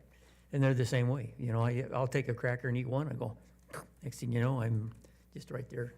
And so I understand what he's trying to say here. And I think what he was trying to bring out was, is these start at a younger age, these other addictions that they're talking about, that those dopamines don't have a chance, or our connectors don't have a chance to connect right, and we don't know how to adjust to those or whatever. Right, that was the point that Deanna made about the synapses and the myelination. That, and he made a point in here about, I forget, I think it was a rat in a box, and if they hit the pedal, they get food. And he said, at a certain stage, a child is sort of like that, if you look at Piaget and how children develop. But he said that you'd think the next time you put the rat in the box, it'd go right over and hit the pedal, but it didn't. It had not really learned, and so it would take a long time, by accident, it would do it. And he said through multiple times, gradually it got faster, but it wasn't really like it was learning. It was these synapses were forming connections. And this happens a lot. Just think about typing. You can't think and type at the same time. You can't think and play the violin well. You can't, Yogi Berra is famous for saying who can think and hit at the same time? You can't go up to the plate and try to hit when you're thinking. We form these kinesthetic memory, and these synapses are forming. And that's part of it, is that, you know, they're getting the dopamine, but even as a child, they're not even realizing what kind of connections they're making, these synaptic connections and the myelination. And this is a critical stage in human development. And this is the worst time for them to be on these phones. And again, later on, he makes the point, we want to change the internet access to 16, no cell phones before a certain age. You cannot assign the document to give away your information beyond a certain age. And I think he makes all really good points. I think it was that same study with the rats. It's very similar to social media. It's not a good thing every time. It's more addictive when it isn't. Intermittent. When it's intermittent. And I think it was that rat study. Yeah, That they proved that once they learned that behavior, but then they made it intermittent, then it made it more. that's right. And they actually, he probably has a diagram in here in the chapter Yeah. where he talks about the cycle they employed in order But to I make just things find it most really addictive. interesting that you could show that study in rats, and they've used that same technology. Oh, yeah, behaviorist yeah. technology, yeah. Yeah. Well, any other points people would like to make? And we can talk about the other chapters we didn't discuss either. I thought it was interesting, that same paragraph that Dr. Howell pointed out, the dopamine release, that addiction researchers said that the withdrawal symptoms are anxiety, irritability, insomnia, and dysphoria. Yeah, And I would love to like quiz our teachers on that have been in classrooms long enough to say like, what have you seen that in person? I Have you can seen tell that you with an all example. the kids? I can tell you an So- example. They took the kids' cell phones. They had them, they gave them to them, and then they took, well, and we heard this at the ISBA as well, the same thing. But it was, they let them, okay, when you're done with your work, you can use your phone. And then they changed it and they took them away. And it was so much more work for the teachers. They're like, just go get your phones. Because it was just so much, I don't think they even, what age was this? high school. Oh, okay. Yeah, Well, I don't think kids are really on their phones in elementary school, right? well, They hopefully could not. be, That's one of but- the things, he talks about as far But I as don't this. think our elementary teachers. Well, good. I just wonder about student discipline wise, if they have seen It's student a discipline. huge uptick in. Well, That's what he I- makes oh, the is when they took them away. I guess I didn't really fully say that. It was the discipline. It was the student discipline that was just like, it just kind of went. Well, he makes the point here Off the where, chart. where schools have followed his recommendations that their behavioral problems greatly decreased. And he said that, they're making playtime, he actually advocates for more recess and don't put it with lunch. So now I've got to wolf down my lunch and get out and have recess. He's saying, intersperse a couple of more recesses in there and don't link it in where they've got to wolf down their food to go out. But, And he actually links that to better attendance rates and better achievement rates Yeah. among the kids when they have a little more recess throughout the day. absolutely, absolutely. That makes. And he also says that where they've implemented this, behavioral problems decreased. Even at the elementary school level or whatever, if they're using phones, the kids are learning how to get along better. And, there's less violence. They have fewer disciplinary problems. Earlier in the book, it talked about a mother who denied her child access to social media, and she became suicidal. She's just really depressed. And so they got her some therapy and they kept her off. And then after about a month off, she was her same old self again. She had been a different child before she got access to the social media and the smartphone. And that's what they said at the ISBA, is this, the initial behavior problems. Things were messier, there was more to clean up, all these things, but then it got better. Yeah, he said there's some empirical evidence Just that like what you people have said. implemented it and you have fewer behavioral problems and academic achievement Well, goes up. just what you said, that initial withdrawal. Yeah, oh, yeah. That's what I'm referring to, is what you just said. Yeah. That initial withdrawal was really bad, Right. but then it's after that. Well, again, it's addictive and it's the dopamine. And so it's just like a withdrawal from heroin or cocaine or something. They're not getting the dopamine, they're not getting the pleasure response.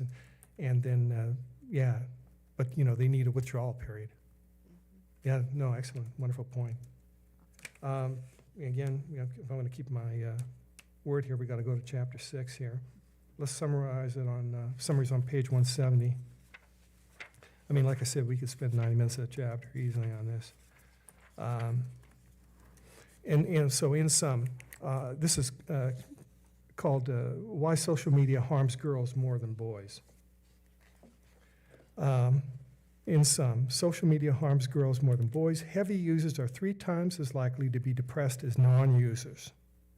3 times as likely to be depressed. Experimental studies show that social media use is a cause, not just a correlate, of anxiety and depression. And again, through the entire book, I think, again, he's a legitimate, honest social scientist. He's not looking for a confirmation bias. This is the result I want. I'm going to make the data fit what I want to read. I think he's done honest studies, and it's not, correlation isn't necessarily causation, but I think he's shown that it's not a correlate. It actually is a cause of anxiety and depression. Girls use social media a lot more than boys, social media now, not games or pornography. But they use social media a lot more than boys, and they prefer visually oriented platforms, which are worse for social comparison. And again, he talks about the applications you can make to make yourself more attractive, and how young girls are comparing themselves to impossible ideals who have been, electronically modified. Two major categories of motivations are agency, the desire to stand out and have an effect on the world, and communion, the desire to connect and develop a sense of belonging. Boys choose agency activities, girls choose more communion activities. Social media appeals to the desire for communion, but it often ends up frustrating it. It's fake. It's fake. They're comparing themselves to unrealistic ideals. And Well, I think you can always, on social media, you can make yourself look 10 times better than you really are. yeah, And then they're comparing themselves, well, gosh, how come I can't be like that? that's right. They have applications in there, and he has a picture in here that shows how you can make your eyes larger, you can make your lips fuller, you can do a bunch of different things to make yourself appear more attractive. And if you compare the original photograph to the one that was modified, and it even mentions the application that does that, these girls are going out and comparing themselves to that, and it's unnatural. And it's also something that they do to make themselves 155. if they want to look more masculine, Mm-hmm. or boys if they want to look more feminine, which kind of contributes to the transgender movement. And there are a lot of encouragement and a lot of, on social media. And it may or may not be where they actually want to end up. It's just this Well, this whole, path that, well, again, we're seeing a lot more of that sort of thing occurring, and it's a recent phenomenon, it is. and it is of the Okay. last 2 decades. And he's going to say that it's not correlational, it's causational. And that's the point you're making, and I agree with you and the author. Next point, he says, there are at least 4 reasons why social media harms girls more than boys. The first is that girls are more sensitive to visual comparisons, just as we talked about. The second reason is that girls' aggression is often expressed in attempts to harm the relationships and reputations of other girls. Social media has offered girls endless ways to damage other girls' relationships and reputations. Now, you can imagine if they're engaged in this kind of activity and got their phone at school, even if they have it at lunchtime, they're going to the bathroom or whatever. They got to, maybe they can't, maybe they have to turn it into the class. But if they have it with them, they're going to check this app. Somebody's said something nasty about them. It's going to affect them psychologically. It's going to affect them educationally. And that's the point he makes. Make it a phone-free. He says don't use the negative term of a ban, but rather it's phone-free. Give the children a chance at least to escape from the cell phones during the school day. The third reason is that girls and women more readily share emotions. Girls are also more vulnerable to sociogenic illnesses, which means illnesses caused by social influence rather than from a biological cause. The fourth reason is that the internet has made it easier for men to approach and stalk girls. When preteen girls open social media accounts, they are pressured by boys in their school to share nude photographs of themselves. Man, this was a new one for me. I mean, I never heard this before. You don't have teenagers. Okay, my goodness gracious. It's so common. Can you imagine that, Jim? Well, and No, and it's even so on that common. end, like, I know that like bullying happens on that front where it's not actually that person, but they're saying, look, I have this picture of so-and-so. So, Uh-huh. like, it is They can do an AI. Yeah, generate- I was just say, it now they really can- is an issue. But if you, Generate an AI. It's only going to get It worse will. with AI. Yeah. And that's where the blackmail comes in. Now you sent me this, now you need to send me money or else I'm gonna share it with everyone. There you go. All kinds of stuff. There's just unlimited. And once again, this is only a phenomenon of the last 2 decades. It never happened before in human existence. And finally, the last bullet point there on the summary of chapter 6, social media is a trap that ensnares more girls than boys. Again, social media. It multiplies the number of relationships while reducing their quality, therefore making it harder to spend time with a few close friends in real life. So once again, this virtual world is not, it's inferior, not only inferior to real world as far as your social, emotional, and psychological development, but it's really, really very harmful. So anybody want to make any particular, points of chapter 6 there? Or any of the other chapters? I would say chapter 6 first, and then just in general, and we can, I'm close to keeping my, I just think it Word. was pretty enlightening. The whole book was pretty enlightening. Like I said, when I first read, when my wife and I read this together, wow, and that's great. It was good. We were able to share a lot of comments together, but we both felt like, first of all, this is great information to know, but we were both right on board with everything he was saying. I just felt like, I have felt like that since phones have come out, kids have had them in there. I know there have been times with my own kids that we'll get together and maybe we haven't seen them. My daughter lived in California, they'd come, and we would sit down and start talking, and the next thing I know, and I'm going, wait a minute, you just drove 1,000 miles to see me, and you can't, I they know, call that FOMO, fear of missing out. but it's addiction. And Yeah. and I think that they've done better over a while, but when they first came out with them, it was like really frustrating for me and my wife because, first of all, I don't even have a cell phone, so I can't even get on. But, it was frustrating because we wanted to talk to them and we felt like that they were somewhere else. I know, it's There real. is, another, you understand this, it's another level of loneliness. Yeah.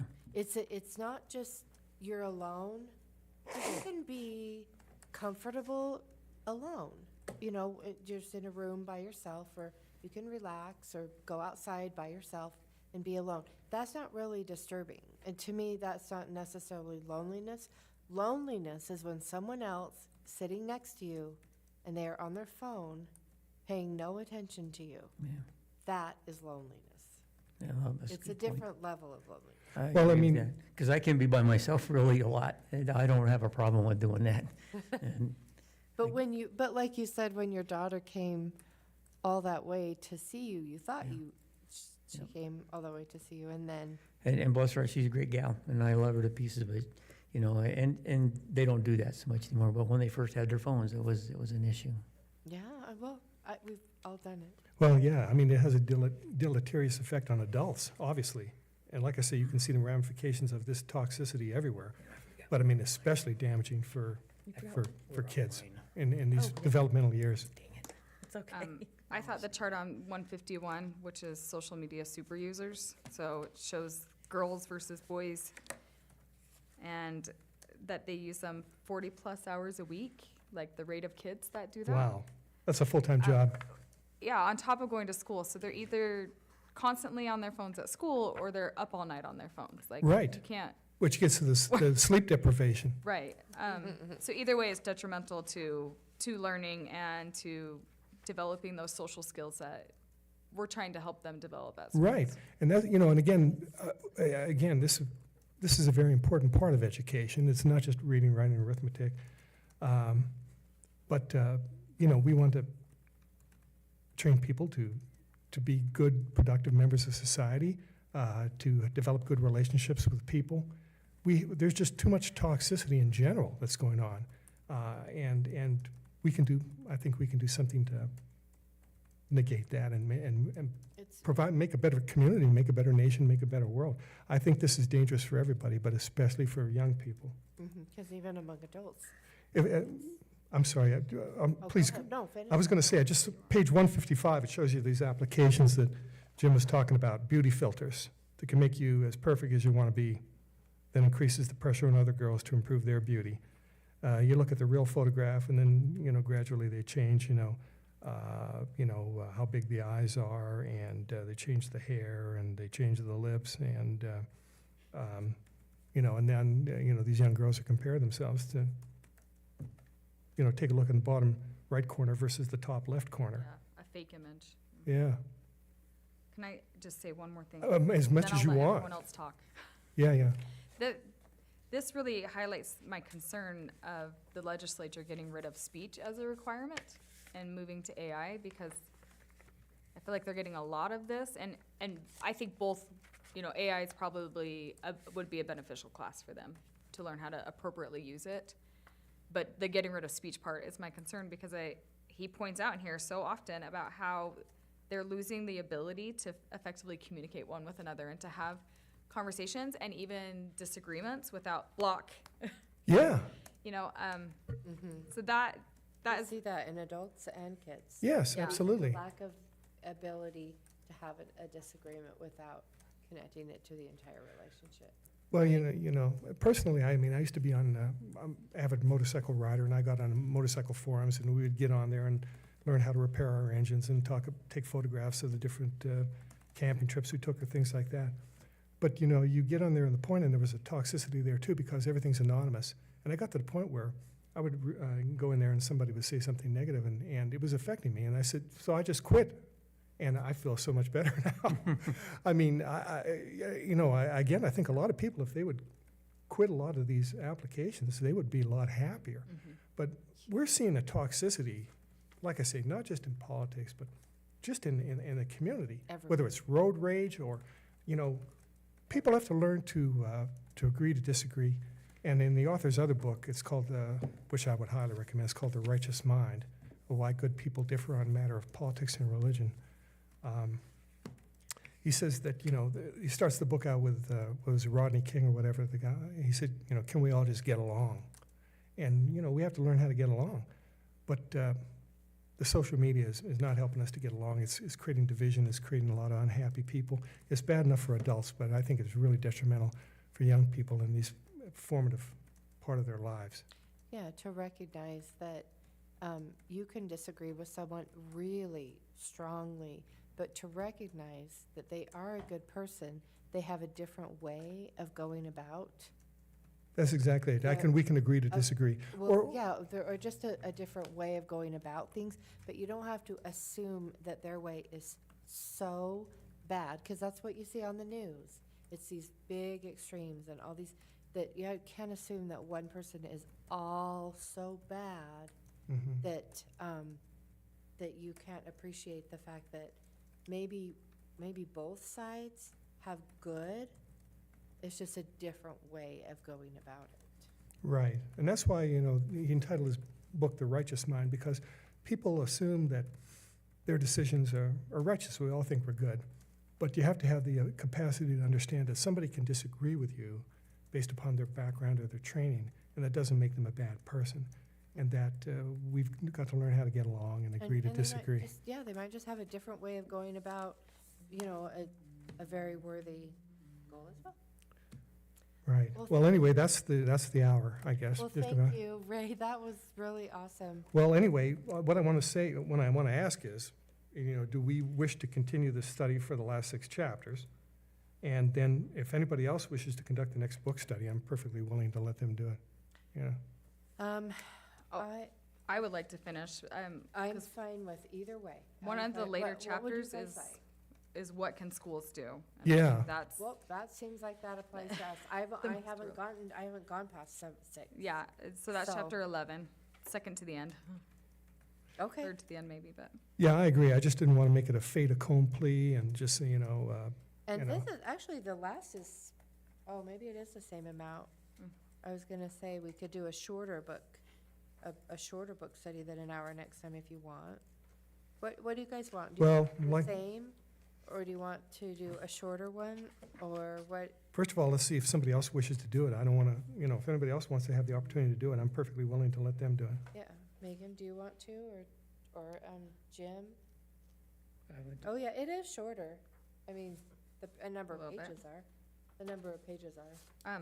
I'm really happy if you want to do it, Ray. I think you did a great job tonight, and I really enjoyed being a part of it. But if No, I'm you- happy to do it, but I don't want to, if somebody else wants to, I don't want to take I'm that happy away for from you them. to do it. Okay, good. I'm willing to do it again. Okay.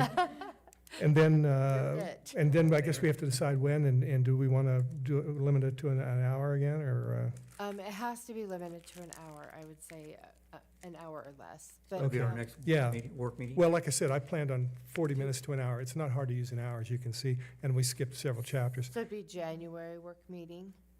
So we would probably need to make sure that the first part of the I meeting. think we were gonna plan on February work session to give people time to finish reading. Oh, Yeah, would that sorry. be okay? Yes, Yeah. that's perfectly, yes. We got a Because lot we coming have up in January. January anyway. January is like all the boundary discussions and things, and that's gonna take a while, probably. Although they did so much work, it didn't really. Well, anyway, like, I have to agree with Jim. Great book. And thank you so much for recommending it and for recommending the book Thank study. you guys for participating. Yeah, Yeah. it was great. Okay, well, then you want to adjourn us, or I guess we already adjourned? Yeah, I guess I should, yeah, if there's nothing else, then I move that we adjourn. I second the motion. I agree. All in favor? Aye. Okay, this meeting is